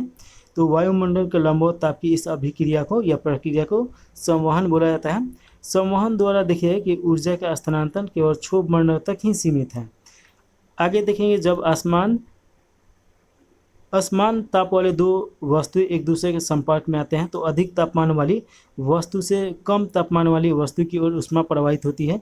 ऊष्मा का यह प्रभाव तब तक चलता है जब दोनों वस्तुएं समान तापमान एक जैसा ना हो जाए। तो अभिवहन लंबवत संचरण की अपेक्षा वायु का क्षैतिज संचरण अपेक्षाकृत अधिक होता है। मध्य अक्षांशों में देखिए कि दैनिक मौसम में आने वाली अभिनयते केवल अभिवहन के कारण होता है। ऊष्मा का संचरण 3 प्रकार से हो सकता है, एक चालन विधि द्वारा, संवहन विधि द्वारा और विकिरण विधि द्वारा। चालन विधि में देखिए कि एक कण दूसरे का कण को ट्रांसफर करता है और इस प्रकार वो आपका गर्म हो जाता है। जिससे कि समझिए, थोड़ा सा हम आपको प्रैक्टिकली बताएं। जिससे कि मान लीजिए कि लोहार के पास आप जाते हैं तो ये मान लीजिए कि उसका ये क्या है, भट्ठी है, और यहाँ से मान लीजिए कि वो इसमें आपका ऑक्सीजन दे रहा है, तो ये आपका अग्नि का ये उसका भट्ठी हो गया। अब देखिए कि लोहा है तो एक लोहा का छड़ इसमें डालता है, और देखिए कि इसका मात्र 5% ही यहाँ पे छड़ डाला गया है आग के सामने, और ये आपका जहाँ पे आग नहीं है वो डाला गया है। लेकिन क्या होगा कि अगर इसे ऐसे ही छोड़ा जाए तो ये आपका गर्म टोटल हो जाता है। और आप कभी खाना वाना बनाए होंगे तो आप इसका जानते होंगे अच्छी तरीक़े से, तो ये भी गर्म हो जाता है। ये चालन विधि के द्वारा गर्म होता है। एक कण दूसरे का कण को दूसरे का तीसरा का ऐसे ही पहुंचाता है लोग, और जब तक ये प्रक्रिया चलेगी जब तक कि ये सभी एक समान तापमान ना हो जाए। अगला क्वेश्चन है 27 नंबर। यदि कि एक पूर्णांक है तथा 1 इसमें नहीं दिया गया, 0.001000101 इंटू 10 के बराबर 1000 बड़ी है तो के का न्यूनतम संभवतम मान होगा। तो ये तो आपका देखिए बहुत आसान है, यहाँ पे मान रखिए और इसके बाद निकाल दीजिए। इसका राइट आंसर आपका 6 निकल के आ जाएगा। ऑप्शन नंबर बी सही है। 27 के बाद 28 नंबर क्वेश्चन देखें। पूछा जा रहा है कि choose the correct translation of the given sentence from the option data below. तो इसमें दिया गया है before interning the room please wash your hands, यानी कि रूम में जाने के पहले अपना हाथ धो लेना है। तो देखिए कि इसका राइट आंसर डी हो जाएगा। कमरे में प्रवेश करने से पहले कृपया अपने हाथ धोए, तो इसका राइट आंसर डी हो जाएगा। 30 नंबर क्वेश्चन पूछा जा रहा है कि एड्स रोगी में न्यून प्रतिरक्षा किसकी संख्या में गिरावट के कारण होती है। तो इसका राइट आंसर डी हो जाएगा। टी लसिकाओं में इसकी संख्या में कमी आ जाता है। इसके बाद देखिएगा कि WBC पे भी अटैक करता है और बहुत सारा बीमारी लेके आता है, क्योंकि प्रतिरक्षा तंत्र कमज़ोर हो जाता है। इसी के कारण एड्स रोगी का मृत्यु होता है। इसके बारे में डिटेल में थोड़ा सा देखा जाए। यहाँ पे देखिएगा कि एड्स रोगी में न्यून प्रतिरक्षा टी लसिकाणुओं की संख्या में गिरावट के कारण होता है। शरीर में रोगाणु तथा विष पदार्थों के अपघटन द्वारा नष्ट करने वाली विशेष प्रकार की प्रोटीन का संश्लेषण होता है, जिसे प्रतिरक्षी कहते हैं। इन प्रतिरक्षियों में TH और T4 लिम्फोसाइट सुरक्षा तंत्र के प्रहरी के रूप में भाग लेता है। एड्स विषाणु जनित रोग है, और देखिए कि एक्वायर्ड इम्यूनिटी डिफेंसिव सिंड्रोम इसका फुल नाम है, और यह सिग्नल स्टेज यानी RNA वायरस के कारण होता है। और देखिए कि इलिसा इसका जांच है, तो ये याद रखिएगा। लाल रुधिर कोशिकाएं के बारे में देखिए, RBC के ये या इरिथ्रोसाइट से बोला जाता है।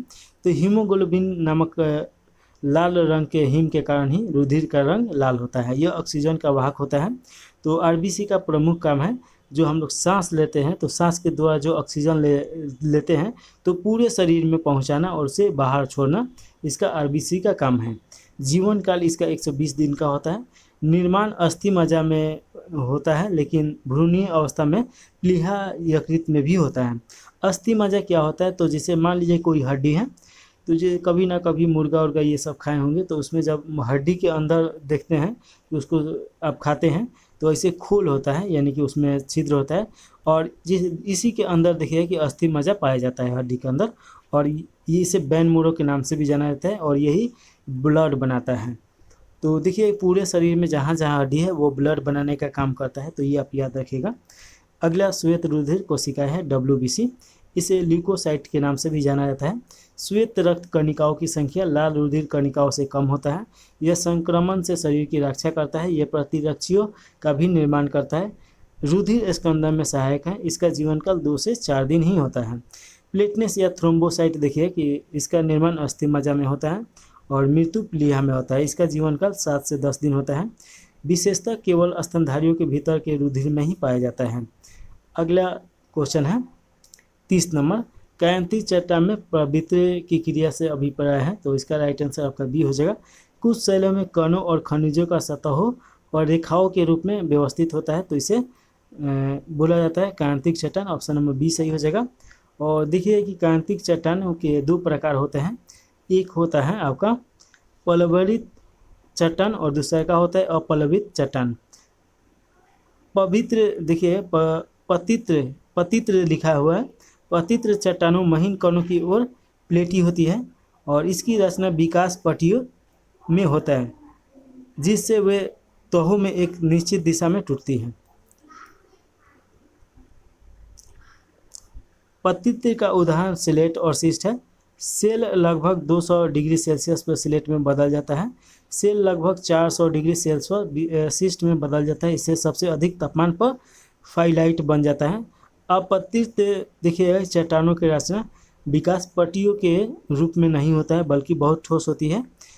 अपतित चट्टानों का उदाहरण नीस मार्बल कॉन्टेजाइट है। नीस का निर्माण लगभग 600 डिग्री सेल्सियस तापमान पर होता है। रूपांतरित चट्टानों में अधिक कठोर जो होता है वो गृह निर्माण में उपयोगी होता है। इस प्रकार के चट्टान में बहुमूल्य पत्थर और रत्न भी पाए जाते हैं।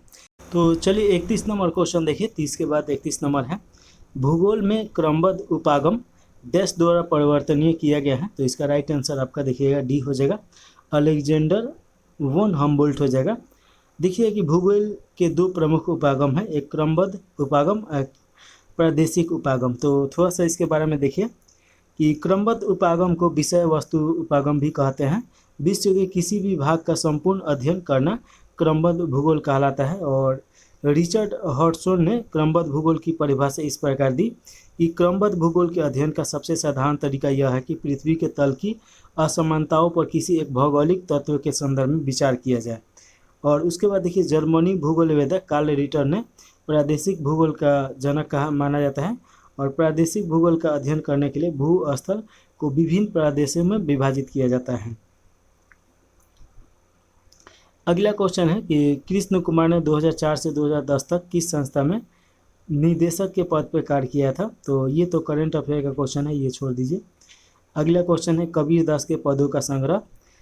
तो देखिए कबीर दास के पदों का संग्रह जो है ये बीजक के नाम से जाना जाता है। बीजक का संपादक धर्मदास ने किया था। बीजक में साखी, सबल और रामायणी का संकलन है। सूरदास देखिए कि सूरसागर का सूरदास के द्वारा रचना किया गया था। कवितावली तुलसीदास की रचना है, तो ये थोड़ा सा आप याद रखिएगा, यहाँ से क्वेश्चन पूछा जाता है। तुलसीदास की अन्य जो रचना है इसमें रामचरितमानस और विनय पत्रिका और कृष्ण गीतावली, जानकी मंगल और कवितावली और गीतावली और बैराग संदीपनी है, तो ये देखिएगा। सूरदास की अगर रचना की बात की जाए तो सूरसागर है, सुरसा रावली है और साहित्य लहरी है। विद्यापति का रचना देखिएगा तो पदावली मैथिली भाषा में है। उसके बाद देखिए कि कीर्तन लता और कीर्तप ताका ये अवठन है और गो रक्ष विजय ये आपका संस्कृत में है, तो ये आप याद रखेगा। 34 नंबर क्वेश्चन है निम्नलिखित में से किस दोष में घनत्व कम हो जाता है, तो देखिए कि ऑप्शन नंबर बी सही हो जाएगा, रिक्तिया दोष और षटकी दोष। तो रिक्तिया दोष के बारे में थोड़ा सा देखा जाए। क्रिस्टलों में किसी न किसी प्रकार का कुछ दोष अवश्य पाए जाते हैं। क्रिस्टलों में जब परमाणु या विपरीत आवेशित आयन उनके समान जालक अस्त्रों से लुप्त हो जाती है तो जालक में रिक्तियाएं उत्पन्न हो जाती है, इसे ही षटकी दोष कहा जाता है। सोडियम क्लोराइड के क्रिस्टल में देखिए कुछ न कुछ सोडियम आयन और समान संख्या में कैल्शियम आयन अपने जालक स्थलों से लुप्त हो जाते हैं, जिसमें जालक जो रिक्तियाँ उत्पन्न हो जाती हैं। क्रिस्टलीय ठोसों में षटकी दोष की संख्या अधिक होने पर उसके घनत्व में पर्याप्त कमी हो जाती है। आयनिक ठोसों में क्रिस्टल से जब कोई आयन अपने सामान्य जालक के स्थल से जालक बिंदुओं के मध्य किसी अंतरकारी या स्थल या रिक्ति में विस्थापन होती है तो यह जालक अंतरकारी बन जाता है। यह फ्रेकन दोष बोला जाता है, तो ये याद रखिएगा। फ्रेकन दोष से क्रिस्टलीय ठोस का घनत्व अपवर्तित रहता है, तो ये भी आपको थोड़ा सा याद रखना है। अगला क्वेश्चन है, रामधारी सिंह दिनकर को ज्ञानपीठ पुरस्कार किस रचना के लिए दिया गया था? तो उर्वशी के लिए दिया गया था। ऑप्शन नंबर सी सही हो जाएगा। देखिए कि रामधारी सिंह दिनकर को साहित्य अकादमी पुरस्कार उसकी रचना संस्कृत के 4 अध्याय के लिए मिला था, तो ये भी आपको याद रखना है। अगला क्वेश्चन है, choose the correct answer the question date to the follow of the given option. तो यहाँ पे देखिएगा पूछा जा रहा है, who does the speaker in the Sujata Bunty voice of the unwanted girls address, यहाँ पे क्या आ जाएगा? तो ऑप्शन नंबर आपका डी हो जाएगा, मदर हो जाएगा। तो ऑप्शन नंबर डी सही है। अगला क्वेश्चन है, भारतीय संविधान के निम्न में से कौन से अनुच्छेद के अंतर्गत नागरिक अपने मौलिक अधिकारों की रक्षा के लिए उच्च न्यायालय में याचिका दायर कर सकते हैं? तो इसका राइट आंसर डी हो जाएगा, अनुच्छेद 226 हो जाएगा। देखिए कि भारतीय संविधान के अनुच्छेद 226 के अंतर्गत नागरिक अपने मौलिक अधिकार की रक्षा के लिए उच्च न्यायालय में याचिका दायर कर सकते हैं। भारतीय संविधान में अनुच्छेद 32 के अंतर्गत उच्चतम न्यायालय मौलिक अधिकार की रक्षा के लिए 5 रिट जारी कर सकते हैं। तो ये थोड़ा सा आप याद रखिएगा। और ये तो हम लोग अभी पढ़े हैं, लोग ऊपर वाला बहुत डिटेल में पढ़े थे, लोग ऊपर ये क्वेश्चन आया था। चलिए अगला क्वेश्चन 38 नंबर देखा जाए।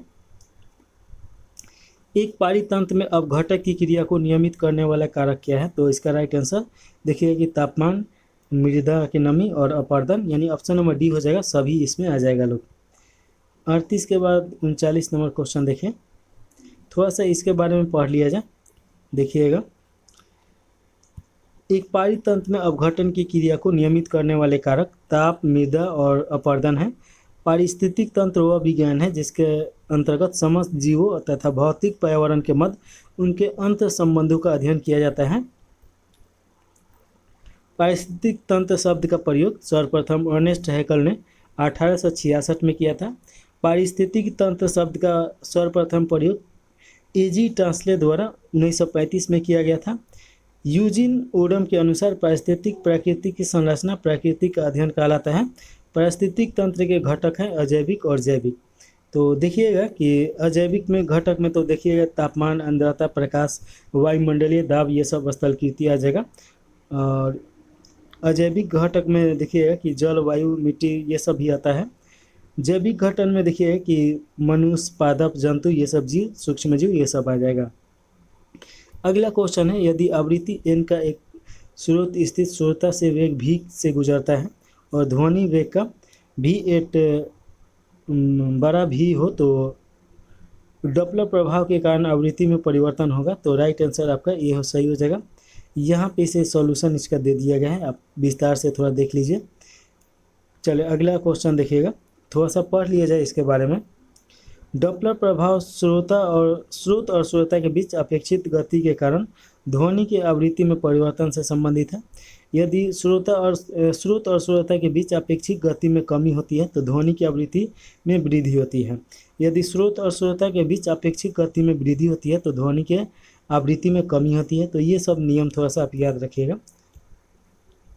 अगला क्वेश्चन है 40 नंबर, वह लक्षण जिस पर 5 जगत वर्गीकरण आधारित है। तो इसका राइट आंसर बी हो जाएगा, कोशिका, भित्ति, केंद्रक, झिल्ली और पोषक की विधि। थोड़ा सा इसके बारे में देखा जाए तो समस्त रूप से एक स्थान पर अनेक प्रतिष्ठित बहुलवाद है। मुनोरा या तो प्रकाश ऊर्जा रासायनिक क्रिया द्वारा निकलती ऊर्जा का उपयोग करके कार्बन डाइऑक्साइड को अपचयित कर देते हैं, अपना भोजन बनाते हैं। उदाहरण के लिए स्पाइरियल और क्लोरोबियम हो जाएगा। प्रोक्रिएटिक देखिए कि प्राकृतिक होने के कारण मोनेरा अत्यधिक तापमान का सहन कर सकता है, यह एक कोशिकीय होते हैं। अगला देखिए कि प्रोटिस्टा ये यूकैरियोटिक होते हैं क्योंकि इसके कोशिकाओं में केंद्रक तथा झिल्लीदार ऑर्गेनल जिससे माइटोकॉन्ड्रिया, एंडोस्पर्म जालिका और गोल्गी और प्लाज्मिड पाए जाते हैं, यह एक कोशिकीय होते हैं। फंजाई देखिए कि कवक एक कोशीय बहुकोशीय दोनों होते हैं। ईस्ट एक कोशिकीय कवक जबकि मरुस्थल बहुकोशिकीय कवक का उदाहरण है। कवक में देखिए कि प्लास्टिड नहीं पाई जाती है। प्लांटी इसमें बहुकोशिकीय तथा प्रकाश संश्लेषण पौधे को रखा जा गया है। अधिकांश पौधे स्वपोषी होते हैं। पौधे में कोशिका भित्ति सेलुलोज की बनी होती है तथा कठोर होती है। एनिमेलिया इस किंगडम में विषमपोषी यूकेरियोटिक जीवों को रखा गया है। यह बहुकोशिकीय होते हैं तथा इसकी कोशिकाओं में कोशिका भित्ति नहीं होती है। यह भोजन को ग्लाइकोजन या वसा के रूप में संचय रखते हैं। अगला क्वेश्चन 41 नंबर देखिएगा। निम्न में से प्रमुख बहुवादी हैं, तो बहुवादी क्या है तो देखिएगा, लिंडसे और मेंडेलैंड ये बहुवादी हैं। सामान्य रूप से एक स्थान पर अनेक की प्रतिष्ठित बहुवाद है। प्रमुख बहुवादी विचारक है लॉस्की, वर्गर, लिंडसे, मैकवायर और मेरी फॉलेट यूग्रेकेब्र। लॉस्की के शब्दों में समुदायों के अनेक प्रकारों में से राज भी एक है और अन्य समुदाय की तुलना में वह व्यक्तियों की उत्तराधिकारता नहीं है। मेंडेलैंड के अनुसार राज भी इन्हीं समुदायों में से एक है, तो ये अब थोड़ा सा याद रखिएगा।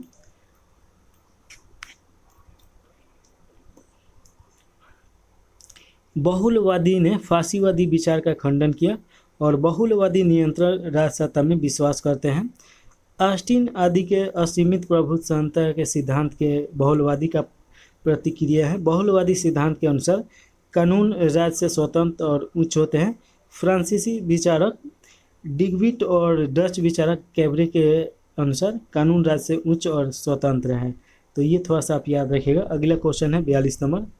तो ये देखिए कि 2-3 तरीके से इसे बनाया जा सकता है। एक तो आप द्विघात समीकरण सेट करके, और दूसरा का इसे तोड़ के भी बनाया जा सकता है, बिना सूत्र के भी बनाया जा सकता है। तो यहाँ पे देखिएगा कि यहाँ पे इतना जोड़ के और ये घटा दिया गया है, तो ये आपका आया है। और उसके बाद a + b² पे इस पे बनाया गया है, तो ये देखिएगा कि ये हो जाएगा। तो ऑप्शन नंबर इसका राइट आंसर आपका बी सही है, 4 है। तो यह याद रखिएगा, ये सूत्र याद रखिएगा। अगला क्वेश्चन है 43 नंबर। p² + 1/p² और पावर में 12 के प्रसार के मध्य पद कौन सा है, तो इसका 924 हो जाएगा। इसका सूत्र यहाँ पे दिया गया है n/2 + 1। तो यहाँ पे देखिए सेट कर दिया है 12/2 + 1, तो इसके बाद यहाँ पे निकाल दिया गया है, तो ये देख लीजिए थोड़ा सा। अगला क्वेश्चन है 44 नंबर। निम्न में से कौन सा विष्णु का अवतार नहीं है, तो देखिए कि मत्स्य, परशुराम, कूर्म ये सब विष्णु का अवतार है 10 अवतार में से। और देखिए दधीचि ये आपका विष्णु का अवतार नहीं होगा, तो ऑप्शन नंबर डी होना चाहिए 44 का। तो ये सही है कि ये दधीचि विष्णु का अवतार नहीं है। प्राचीन काल के परम तपस्वी और व्याख्याता प्राप्त ऋषि थे, तो ये आप याद रखना है। अगला क्वेश्चन 45 नंबर है। भारत का राष्ट्रीय चावल अनुसंधान कहाँ पे है, तो ये कटक में है। कटक उड़ीसा में पड़ता है, तो ये याद रखिएगा। प्रमुख स्थान यहाँ पे दिया गया है, तो देख लीजिए। आलू अनुसंधान शिमला में पड़ेगा। केंद्रीय चर्म अनुसंधान चेन्नई में। न्यूक्लियर रिसर्च लेबोरेटरी श्रीनगर में है। इंडियन एग्रीकल्चर रिसर्च इंस्टीट्यूट नई दिल्ली में है। राष्ट्रीय समुद्र विज्ञान संस्था गोवा में है। केंद्रीय औषधि अनुसंधान संस्था लखनऊ में है। भारतीय मौसम विज्ञान संस्था नई दिल्ली में है।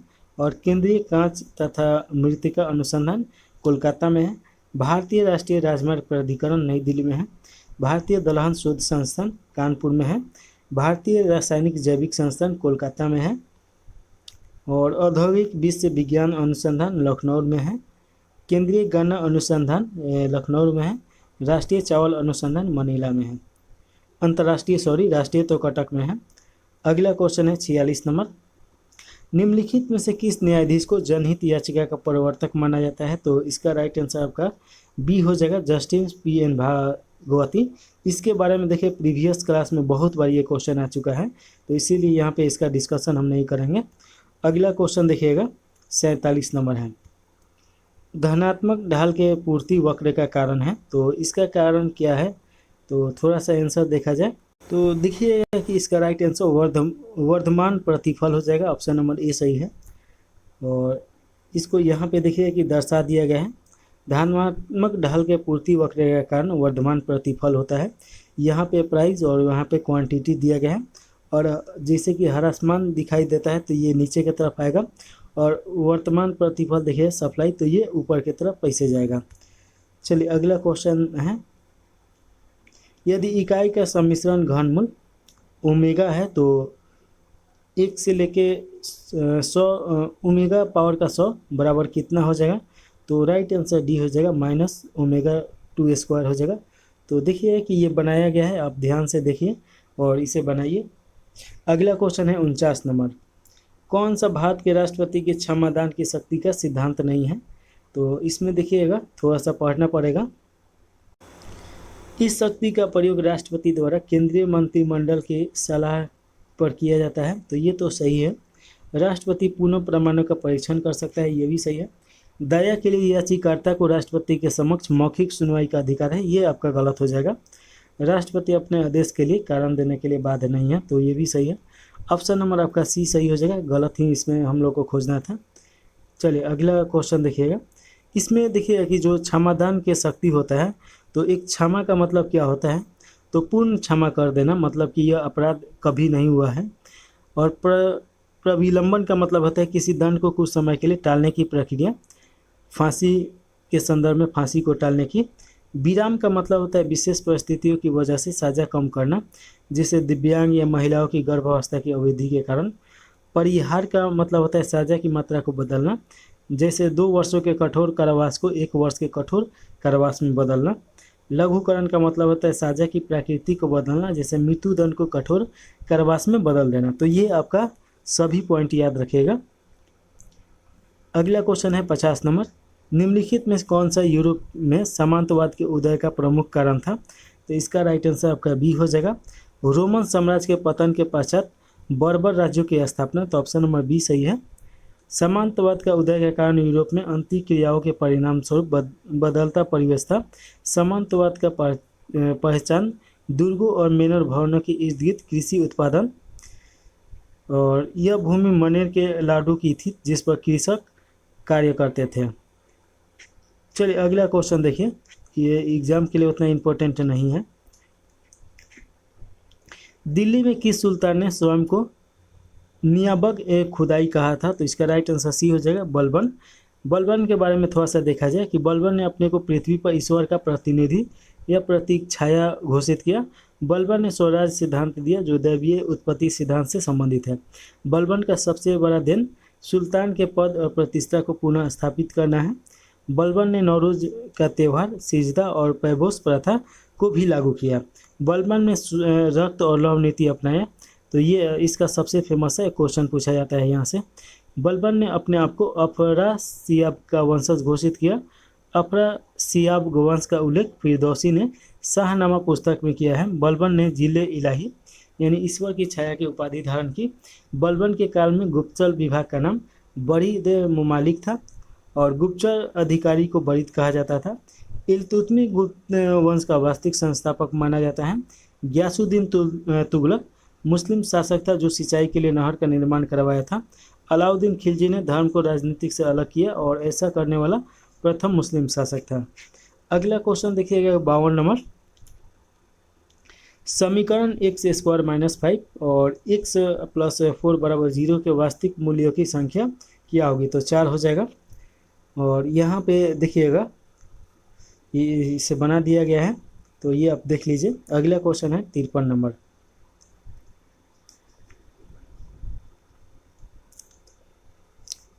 अधिक जनसंख्या वाले देशों के समूह में कौन सी आरोही क्रम है?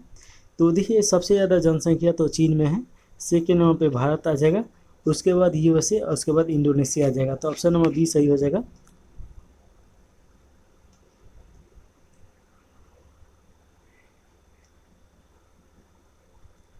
यूएन रिपोर्ट 2023 के अनुसार भारत की आबादी सर्वाधिक है और इंडोनेशिया विश्व का सबसे बड़ा मुस्लिम आबादी वाला देश बन गया है। विश्व में सर्वाधिक क्षेत्रफल वाला देश रूस है और पूर्णतः नगरीकरण वाला देश सिंगापुर है। भारत में जनसंख्या का महाविभाजक रेखा 1921 में देखने को मिला था। इसमें ऋणात्मक में जनसंख्या देखा गया था। अगला क्वेश्चन है निम्नलिखित में से कौन सा कथन x बराबर 2 और तब x + 3 = 7 का प्रतिधनात्मक कथन है? तो इसका राइट आंसर आपका डी हो जाएगा।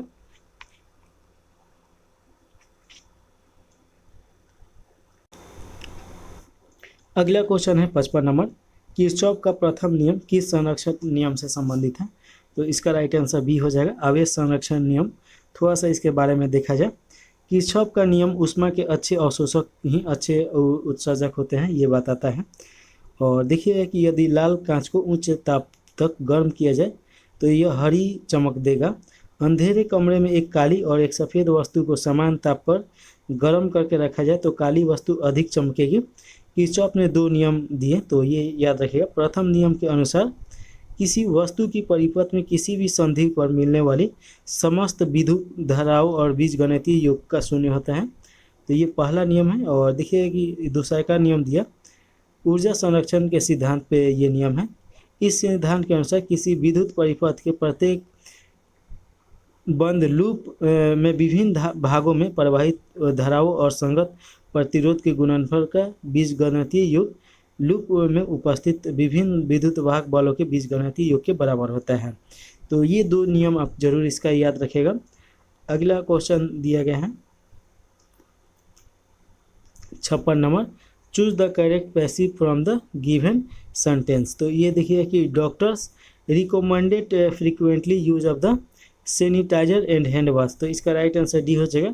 Frequently use sanitiser and hand wash was the recommended by doctor. अगला क्वेश्चन है 57 नंबर, निम्नलिखित में से कौन से हार्मोन आवर्त चक्र के मध्य में अपने उच्चतम स्तर को प्राप्त करते हैं, तो डी हो जाएगा, एस्ट्रोजन हो जाएगा। देखिए कि एस्ट्रोजन हार्मोन आवर्त चक्र के मध्य में अपने उच्चतम स्तर को प्राप्त करते हैं। यह मादा लिंग हार्मोन है। पीयूष ग्रंथि द्वारा स्रावित हार्मोन की मात्रा बढ़ने के कारण ग्राफिकीय पुटिका से एस्ट्रोजन हार्मोन का स्राव होता है। इसका स्राव तरुण अवस्था में आरंभित होता है, किंतु रजोवृत्ति के पश्चात इस हार्मोन का उत्पादन बंद हो जाता है। मादा के सामान्य मध्य चक्र और रज चक्र के नियमित हेतु यह हार्मोन आवश्यक है, तो ये याद रखिएगा। प्रोस्टोएस्ट्रोजन, इस हार्मोन का स्रावन कपर्स ल्यूटियर द्वारा किया जाता है और गर्भ हार्मोन इसे कहा जाता है। यह एस्ट्रोजन से सहयोग कर स्तन वृद्धि करने में सहायता करता है। टेस्टोस्टेरोन देखिए कि यह नर लिंगी हार्मोन है। इसका स्राव वृषण में आंतरिक कोशिकाओं या लैंडिंग कोशिकाओं द्वारा होता है। इस हार्मोन के कारण नर में मैथुन इच्छा शक्ति जागृत होती है। यह स्टेरॉइड प्रकृति का एंड्रोजन है, तो ये आप याद रखिएगा। 58 नंबर क्वेश्चन देखिए, read the following poem and answer the question given below by the choosing from the given option. तो ये पोएम दिया गया है और ये देखिएगा, afternoon summer is fading, the leaves fall in the 1 and 2 from the trees bordering the new recreation ground in the hollows of the afternoon young mother assemble. यहाँ पे आपका देखिएगा पूरा ये दिया गया है, तो इसे एक बार आप पढ़ लीजिए। और देखिए कि the album letters our the wedding, और तो इसके राइट आंसर सी में दिया गया है, तो एक बार आप पढ़ के इसे सॉल्व करने का प्रयास कीजिए। अगर इंग्लिश अच्छा है तो फिर कोई बात ही नहीं है। अगला क्वेश्चन है 59 नंबर, निम्नलिखित में से पृथ्वी की पेरिडोटाइट परत है, तो इसका राइट आंसर हो जाएगा मेटल हो जाएगा। देखिए कि भौतिक भूगोल के सामान्य सिद्धांत के लेखक डीके गुर्जर के अनुसार देखिए कि पेरिडोटाइल्स मेटल की ऊपरी परत में पाई जाने वाली एक चट्टान है। पेरिडोटाइल्स परत पृथ्वी के ऊपरी दबाव के कारण ठोस जैसा व्यवहार करती है।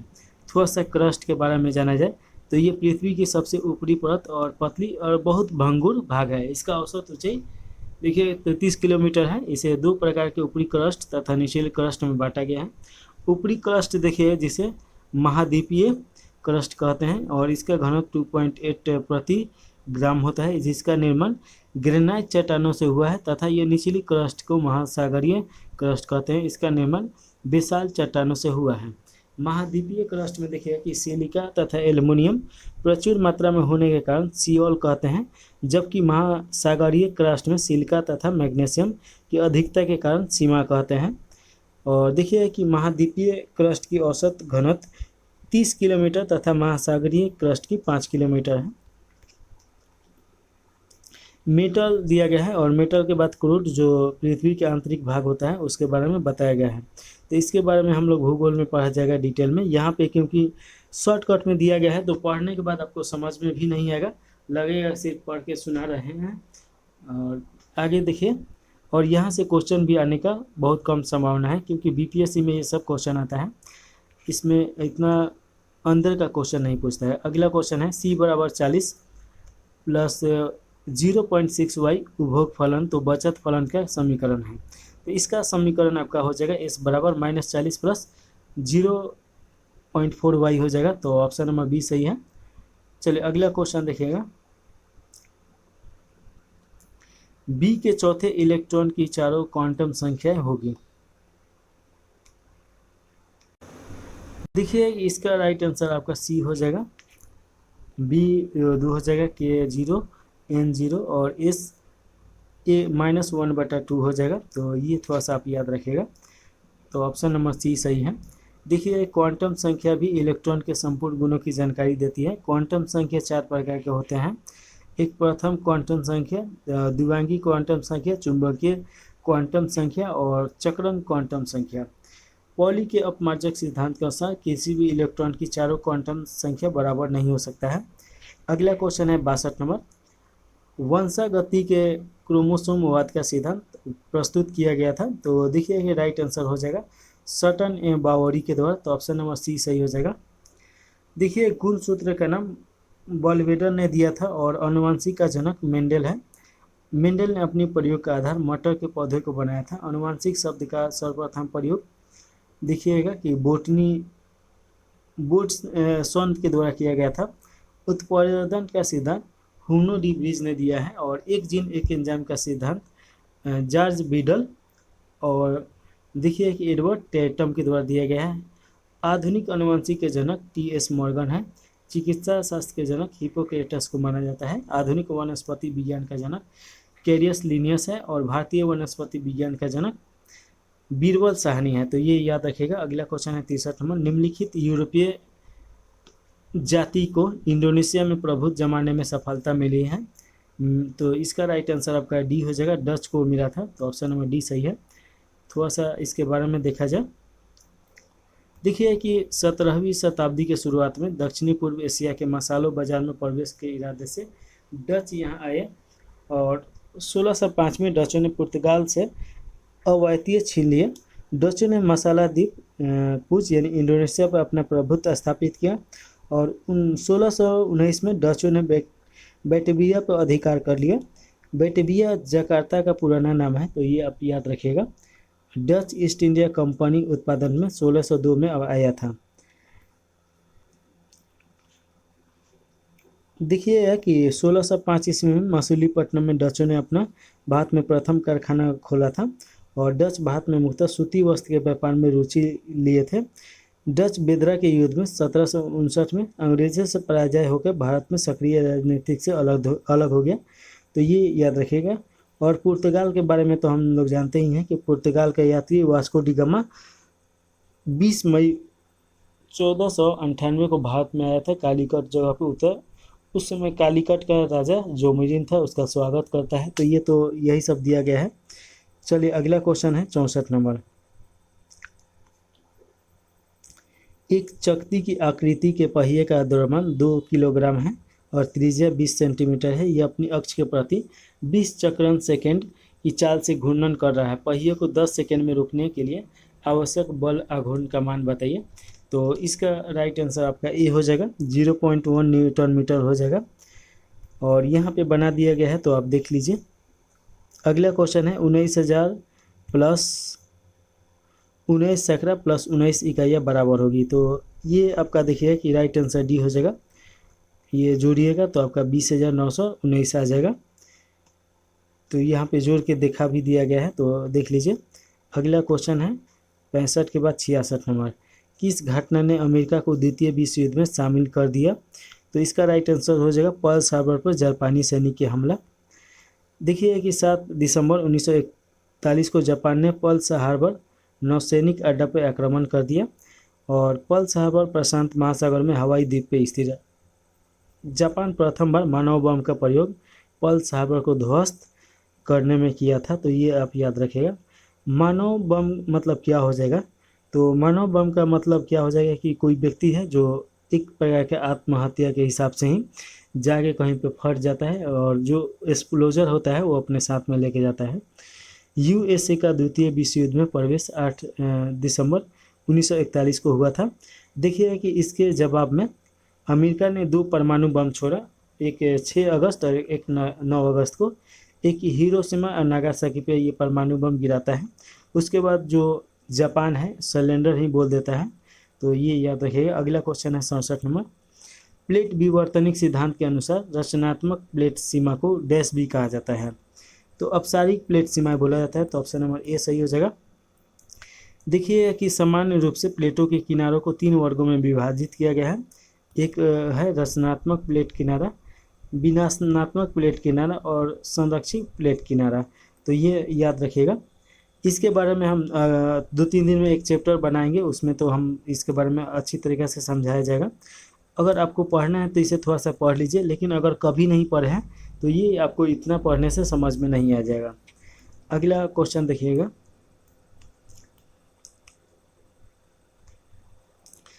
तने में कैम्ब्रियम छल्ले की सक्रियता से पीच की ओर जाने वाली कोशिकाएं है, तो कौन सी है? तो इसका राइट आंसर बी हो जाएगा, द्वितीयक जाइलम हो जाएगा।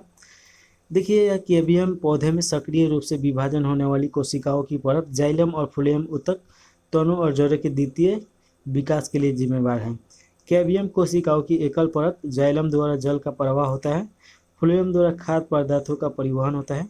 पादप की लंबाई में वृद्धि शीर्षपद विभाजोतक के कारण होता है। पार्श्व विभाजोतक के कारण पादप की मोटाई में वृद्धि होती है। द्वितीय वृद्धि टेरिडोफाइटा तथा एक बीजीय पादप में नहीं पाई जाती है, तो ये थोड़ा सा याद रखिएगा। देखिए सरल ऊतक और जटिल ऊतक के यहाँ पे बारे में दे दिया गया है। सरल ऊतक देखिए कि ये पतली कोशिका भित्ति वाली सरल कोशिकाओं से बनी होती है। इसमें कोशिकाओं के माध्यम रिक्त स्थान होता है। इसमें कोशिकाएं जीवित होती है और ये ऊतक पौधे को सहायता प्रदान करता है। जटिल ऊतक में देखिए कि जटिल ऊतक एक से अधिक प्रकार की कोशिकाओं से मिलकर बने होते हैं।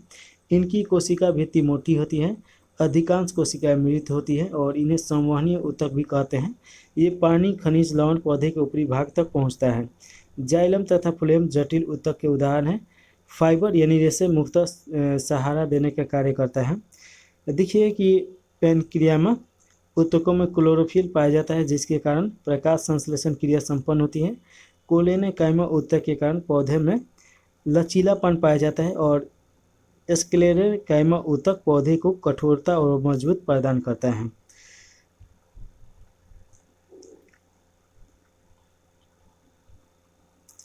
अगला क्वेश्चन है, सखी वे मुझसे कहकर जाते तो क्या मुझको वो अपनी पथ बाधा ही पाते। उपयुक्त पंक्ति मैथिली शरण गुप्त की रचना से उद्भूत हुआ है। और देखिए कि ये पिछला हम लोग जो क्लास किए हैं लोग उसमें डिटेल में ये इसके बारे में हम लोग देखे थे लोग। तो ऑप्शन नंबर इसका राइट आंसर हो जाएगा यशोधरा, जो ये आपका कहानी है उसमें से लिया गया है। और इस देखिए मैथिली गुप्त शरण की अन्य जो रचना है इसमें साकेत, उर्वेशा, कैकेयी और अनुताप आ जाएगा। अगला क्वेश्चन है 70 नंबर। बिहार राज्य में 2017-18 की कुल कृषि साख परवाह की प्राप्ति इसके लक्ष्य की तुलना में कितनी थी। ये क्वेश्चन उस समय का करंट अफेयर है। Choose the correct version of the simple sentence the given compound sentence from the option. तो यहाँ पे देखिएगा he was disobedient so the teacher punished him. तो इसका राइट आंसर ए हो जाएगा, the teacher punished him the for disobedience. तो ये आप याद रखिएगा। अगला क्वेश्चन है, निम्न में से कौन सा संबंध सही नहीं है। तो इसका राइट आंसर आपका ए सही हो जाएगा, ये आपका सही नहीं है, बाकी ये तीनों सही हैं। चलिए अगला क्वेश्चन देखिए। जीडीपी और जीएनपी के बारे में यहाँ पे विस्तार से नहीं दिया गया है, तो इसका सिर्फ ये आपका देखिए कि एक वन लाइनर में दे दिया गया है। तो इसको पढ़ने का मतलब कोई आपको फ़ायदा नहीं पहुंचाएगा। जिसको पता है तो उसको पता है, जिसको नहीं पता है यहाँ पे डिटेल में ही समझाना पड़ेगा। तो इकोनॉमिक्स मास्टर वीडियो तुरंत आने वाला है 1 सप्ताह के अंदर, उसको ज़रूर देखिएगा, आपका सभी कंसेप्ट क्लियर हो जाएगा। अगला क्वेश्चन देखिएगा कि भौतिक अधिशोषण में गैस के अणु ठोस के तल पे जुड़े रहते हैं। तो इसका राइट आंसर डी हो जाएगा। वांडर बल के द्वारा जुड़े होते हैं। थोड़ा सा इसके बारे में देखा जाए, जब ठोस के पृष्ठ पर अधिशोषित अणु वांडर बलों जैसे कमजोर बलों द्वारा चिपके रहते हैं, तब ऐसा अधिशोषण भौतिक अधिशोषण कहलाता है। जब अधिशोषण अणु रासायनिक बंधन जैसे मजबूत बलों द्वारा जुड़े रहते हैं, तब ऐसा अधिशोषण रासायनिक अधिशोषण कहलाता है। देखिए कि भौतिक अधिशोषण बहुआण्विक विशेषण बनता है, यह उत्पर्णीय होता है, यह प्राय निम्न ताप पर होता है। ताप बढ़ने पर अधिशोषित की मात्रा घट जाती है। यह गैस की प्रकृति पर निर्भर करता है। यह अधिशोषण प्राय ऊष्माक्षेपी होता है। देखिए कि रासायनिक बल के बारे में यहाँ पे दिया गया है। तो किसी अणु में दो या दो से अधिक परमाणु जिस बल के द्वारा एक दूसरे से बंधे होते हैं उसे रासायनिक बल कहते हैं। एक आवेशित वस्तु द्वारा किसी अन्य आवेशित या अनावेशित वस्तु पर लगाया गया बल स्थिर विद्युत बल कहलाता है।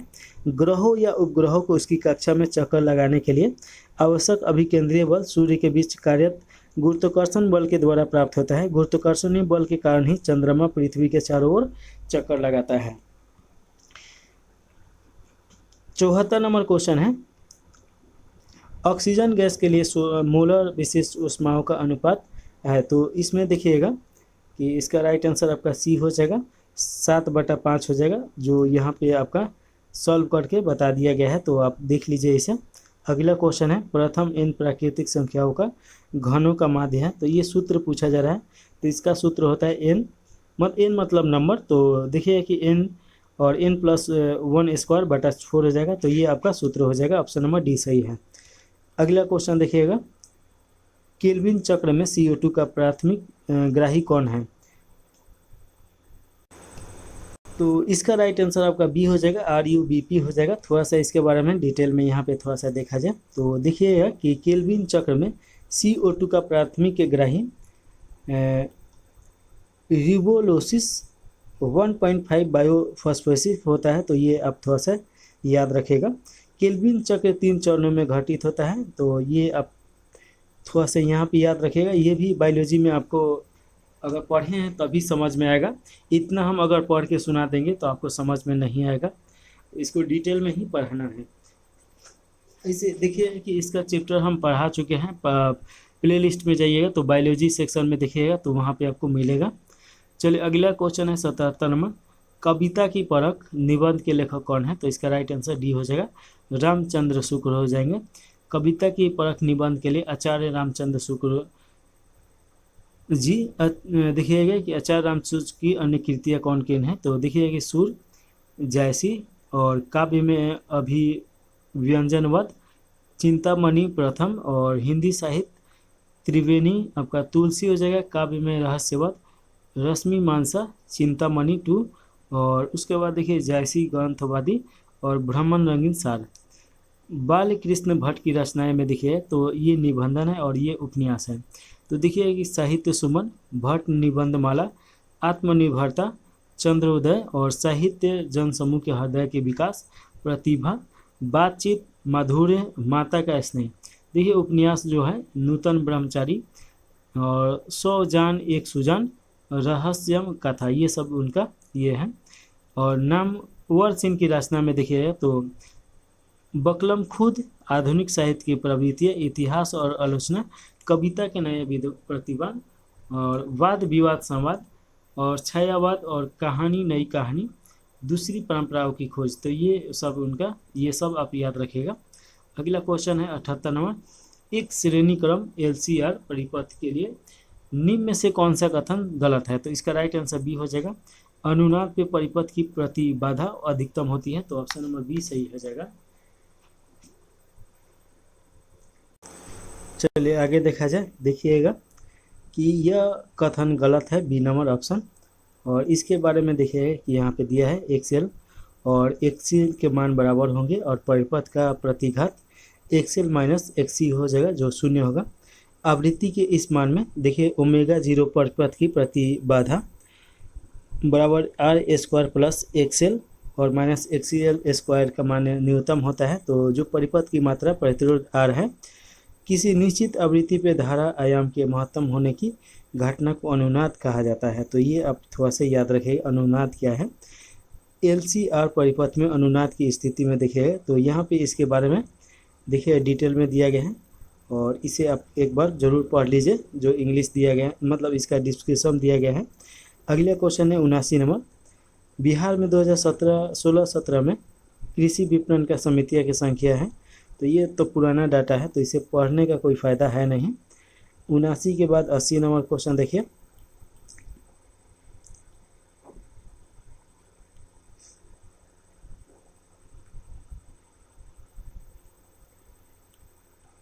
ये डाटा तो फ़ायदा नहीं है, लेकिन ये भारत में कृषि क्रांतियों के उपनाम जो दिया गया है। क्रांति, यहाँ पे नीली क्रांति का संबंध है मत्स्य पालन से, हरित क्रांति का संबंध है खाद्य उत्पादन से, श्वेत क्रांति का संबंध दूध उत्पादन, श्वेत क्रांति कहिए या प्लट क्रांति, इंद्रधनुष्य क्रांति का संबंध सभी क्षेत्र के उत्पादन में वृद्धि करने से, और धूसर क्रांति रासायनिक उर्वरक से संबंधित है। हरित क्रांति के घटक के रूप में देखिए तो उन्नत बीज, रासायनिक उर्वरक, बेहतर सिंचाई, बेहतर साख, बेहतर भंडारण सुविधा, बेहतर विपणन और विपणन सुविधा है।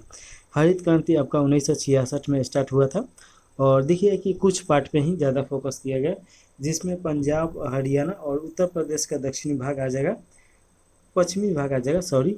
तो ये सब पार्ट पे ही ज़्यादा फोकस किया गया था, तो ये आप याद रखिएगा। बोरलॉग जो है इसके भारत में देखिए कि MS स्वामीनाथन को हरित क्रांति के जनक के रूप में जाना जाता है, तो ये आप याद रखिएगा। फिल इन द ब्लैंक, तो यहाँ पे देखिएगा कि आपको भरना है और देखिएगा Madhubani painting mostly depict nature, यहाँ पे नेचर आ जाएगा, and the Hindu religious figure and the themes generally associated with the Hindu deities. देखिए कि natural object like the sun, moon and religious plant like a tulsi, तो ये आपका ऑप्शन नंबर ए सही है। अगला क्वेश्चन 80 के बाद 81 नंबर है। जयसी द्वारा रचित महाकाव्य कौन सी है, तो आपका पद्मावत आ जाएगा। देखिए कि इस पर एक पिक्चर भी बन चुका है।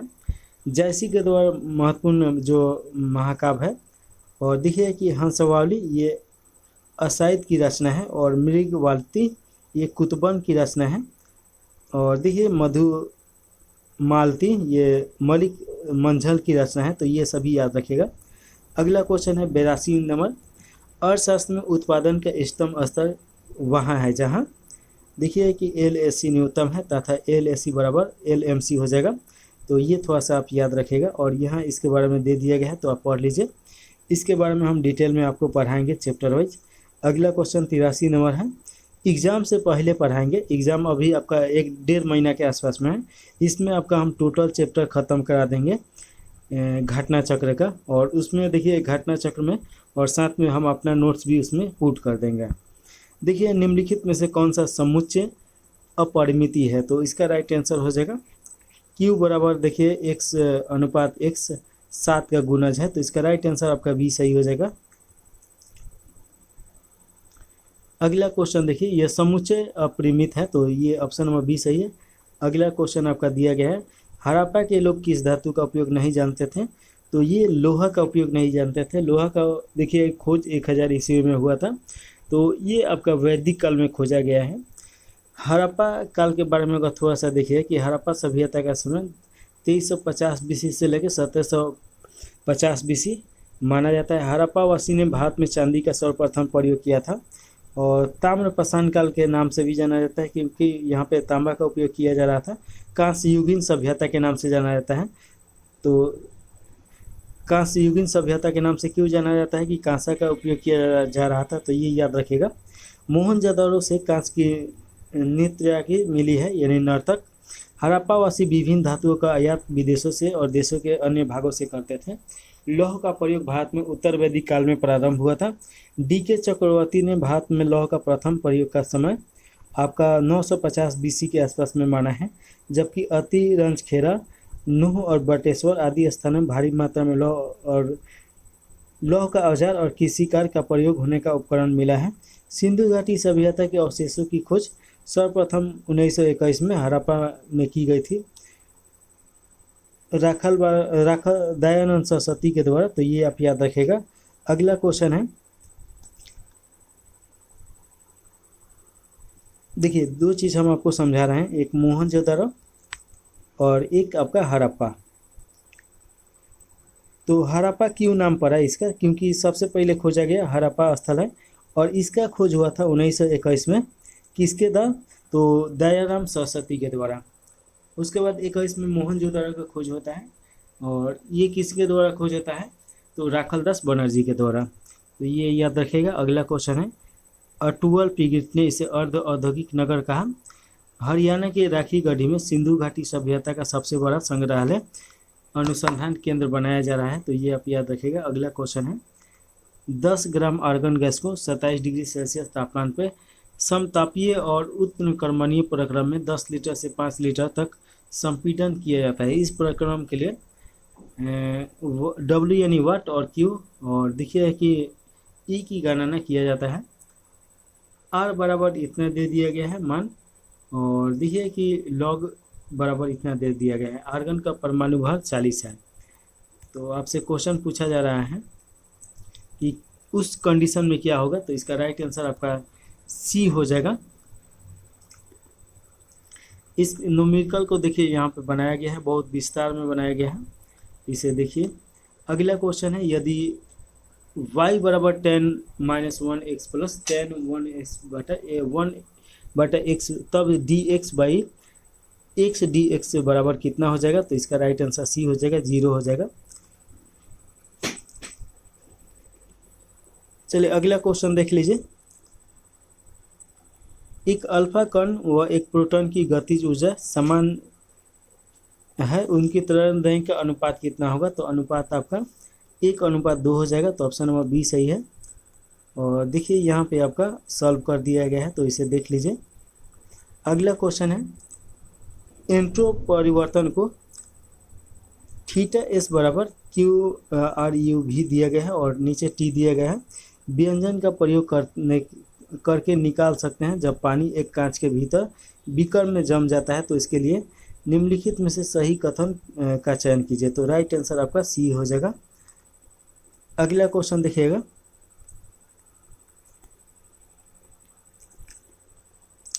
किस संवैधानिक संशोधन के अनुच्छेद 14, 19 और 31 के तहत मूल अधिकारों पर नीति निर्देशक तत्वों को कानूनी वरीयता प्रदान की गई। इसका राइट आंसर हो जाएगा 25वां। देखिए 25वां संविधान संशोधन ने अनुच्छेद 14, 19 और 31 के प्रदत्त मूल अधिकारों पर नीति निर्देशक तत्वों को कानूनी वरीयता प्रदान की गई। ये 42वें संविधान संशोधन को लघु संविधान के नाम से जाना जाता है। भारतीय संविधान के भाग 3 में अनुच्छेद 12 से 35 मौलिक अधिकार है। तो एक चीज़ कोई डिटेल में नहीं दे रहा है, उसी में सब चीज़ घुसा दे रहा है, तो यही इसका ठीक नहीं लग रहा है। मौलिक अधिकार के बारे में हम आपको बहुत विस्तार से बार बार समझा चुके हैं और फिर ये मौलिक अधिकार के बारे में यहाँ पे दिया गया है। एक बार फिर आपको हम समझा देते हैं। देखिए मौलिक अधिकार जो है ये संविधान के आपका भाग 3 में दिया गया है और आर्टिकल देखिए कि 12 से 35 इसमें शामिल है। मौलिक अधिकार का सबसे पहले कॉन्सेप्ट आपका देखिए कि ब्रिटेन के यहाँ ही उत्पन्न हुआ था, कुछ मजदूरों को दिया गया था और मौलिक अधिकार को संविधान का मैग्नी कार्टा के नाम से जाना जाता है। जो अपना मौलिक अधिकार है जो 12 से 35 में दिया गया है, तो देखिए कि ये यूएसए के संविधान से प्रभावित है या कहें कि यूएस के संविधान से लिया गया है। देखिए कि मौलिक अधिकार जो होता है किसी भी व्यक्ति का संविधान के द्वारा दिया गया उसका मूल अधिकार होता है। और देखिए कि मौलिक अधिकार न्यायालय में परिवर्तनीय है, यानी कि न्यायालय इससे सुरक्षा करता है। सुरक्षा 2 लेवल पे किया जाता है। एक आपका आर्टिकल जो 32 है, इसके तहत सुप्रीम कोर्ट करता है और इसमें 5 प्रकार का रीट है उसके द्वारा जारी करके किया जाता है। दूसरा का जो हाई कोर्ट है, ये आर्टिकल 226 के तहत ये करता है, ये भी 5 प्रकार का रीट जारी करता है। और देखिए कि अगर मौलिक अधिकार का किसी का हनन हो तो उस कंडीशन में वो सुप्रीम कोर्ट या हाई कोर्ट कहीं भी जा सकता है। उसके बाद बात किया जाए कि राष्ट्रीय आपातकाल के दौरान भी आर्टिकल 20 और 21 जो है ये आपका रहता है, यानी कि इसे विघटित नहीं माना जाता है। तो ये थोड़ा सा आप याद जरूर रखिएगा। अगला क्वेश्चन देखिएगा और 90 नंबर है, 1861 के भारत शासन अधिनियम के समय वायसराय कौन था? तो इसका राइट आंसर आपका ए हो जाएगा, लॉर्ड कैनिंग हो जाएगा। 1861 के भारतीय परिषद अधिनियम के समय वायसराय लॉर्ड कैनिंग था। लॉर्ड कैनिंग का भारत में कार्यकाल देखिएगा, ये 1826 से 62 तक ईस्वी में था। लॉर्ड कैनिंग भारत का प्रथम वायसराय था। लॉर्ड कैनिंग के समय सबसे महत्वपूर्ण घटना 1857 का सैनिक विद्रोह था। भारतीय हाई कोर्ट एक्ट 1861, भारतीय विश्वविद्यालय एक्ट 1857, भारतीय पुनः विवाह एक्ट 1856, भारतीय पुलिस एक्ट 1861, भारतीय जनपद सेवा एक्ट 1861, विभागीय प्रणाली पोर्टफोलियो एक्ट 1861 आदि की शुरुआत हुआ था। और ये सब महत्वपूर्ण है, यहाँ से क्वेश्चन आते रहता है। अगला क्वेश्चन देखिएगा, अच्छा इसमें कुछ दिया गया है। भारतीय शासन अधिनियम 1858 को लॉर्ड कैनिंग ने 1 नवंबर 1858 के इलाहाबाद में घोषणा की और लागू किया। भारतीय परिषद अधिनियम 1861 भारत में प्रथम परिषद एक्ट था। भारतीय परिषद एक्ट 1861 के द्वारा वायसराय को अध्यादेश जारी करने और लागू करने का अधिकार दिया गया, जो बिना सदन की अनुमति के 6 माह तक लागू रह सकता था। अगला क्वेश्चन है, गुट निरपेक्ष आंदोलन का पहला शिखर सम्मेलन कब और कहाँ आयोजित किया गया था? तो इसका राइट आंसर सी हो जाएगा, बेलग्रेड में और 1961 में। देखिए कि भारत के राष्ट्रपतियों में से ज्ञानी जैल सिंह कुछ समय के लिए गुट निरपेक्ष आंदोलन के महासचिव थे। और गुट निरपेक्ष आंदोलन का मुख्यालय कहाँ पे है? तो जकार्ता में है, ये इंडोनेशिया में पड़ेगा। गुट निरपेक्ष आंदोलन जिस देश में आयोजित होता है वही देश अध्यक्ष होता है। गुट निरपेक्ष आंदोलन की दृष्टि 1955 में बोइंग सम्मेलन महत्वपूर्ण है, जिसमें दोनों गुट से अलग एक संगठन बनाने का विचार किया गया। देखिए कि गुट निरपेक्ष आंदोलन क्यों लागू किया गया, तो पूरा विश्व 2 गुटों में बटा हुआ था। एक नाटो जो अमेरिका का उसका अध्यक्षता में, और एक रसिया जो कि देखिए रूस की अध्यक्षता में। उस समय रूस में बहुत सारा देश था लोग, तो 2 गुटों में बटा था लोग। और उन दोनों गुटों के अलावा एक तीसरा का गुट बनाया गया कि हम किसी में नहीं जाएंगे। इसका नाम दिया गया नॉन अलायंस मूवमेंट। तो ये याद रखिएगा। द्वितीय विश्व युद्ध के बाद विश्व स्पष्ट रूप से समाजवादी और पूंजीवादी में बट गया था। नेम संगठन वर्तमान में यूएसए के बाद सबसे अधिक वाला राजनीतिक संगठन है। और यूएन के बाद नेम का संगठन देखिए कि 120 सदस्य है लोग। नेम की स्थापना में doctor Sukarno, colonel Nasser, marshal Tito और पंडित जवाहरलाल नेहरू आदि महत्वपूर्ण योगदान दिया था। नेम की 19वीं बैठक वर्ष देखिएगा 2024 में युगांडा के कंपाला में हुआ था। अगला क्वेश्चन है 92 नंबर, संचयी आवृत्ति वितरण का आरेख कहलाता है। तो ये कहलाता है आपका आवृत्ति बहुभुज, वह आवृत्ति चक्र जिसमें प्रत्येक प्रत्यक्ष वर्ग का योग अपने पूर्ववर्ती वर्गों के साथ जुड़ा होता है, तो उसे आवृत्ति बहुभुज के नाम से जाना जाता है। अगला क्वेश्चन देखिएगा 93 नंबर क्वेश्चन है, the register is the normally use between the people who knows each other well, which is the register. तो इसका राइट आंसर सी हो जाएगा, फेमिलियर हो जाएगा, ऑप्शन नंबर सी सही है। अगला क्वेश्चन है 94 नंबर, तंजौर के राजराजेश्वर शिव मंदिर का निर्माण किसने करवाया है? तो ये हो जाएगा राजराज प्रथम हो जाएगा, तो ये याद रखिएगा। और चलिए आगे देखा जाए इसके बारे में। देखिए ये तंजौर के राजराजेश्वर मंदिर शिव मंदिर का निर्माण राजराज प्रथम के द्वारा कराया गया था। देखिए कि राजराजेश्वर मंदिर को बृहतेश्वर मंदिर भी कहा जाता है। और राजराज प्रथम के शासनकाल में 985 से लेकर 1014 एडी तक इसका निर्माण चला था। ये चोल के वंश के महात्म शासक में से एक थे। राजेश्वर मंदिर द्रविड़ शैली के सर्वश्रेष्ठ मंदिर में से एक है। परसी बाउल ने राजेश्वर मंदिर को भारतीय वास्तुकला का निचोड़ कहा है। देखिए परशु बाउल ने नटराज मूर्ति को भारतीय मूर्तिकला का निचोड़ कहा है। बृहतेश्वर मंदिर भारत का सबसे बड़ा मंदिर है। भारत में मंदिर निर्माण कला की 3 शैलियाँ हैं, नागर शैली, बेसर शैली और द्रविड़ शैली। देखिए कि आपका दक्षिण भारत में आपका द्रविड़ शैली आ जाता है, उत्तर भारत में नागर शैली और मध्य भारत में बेसर शैली।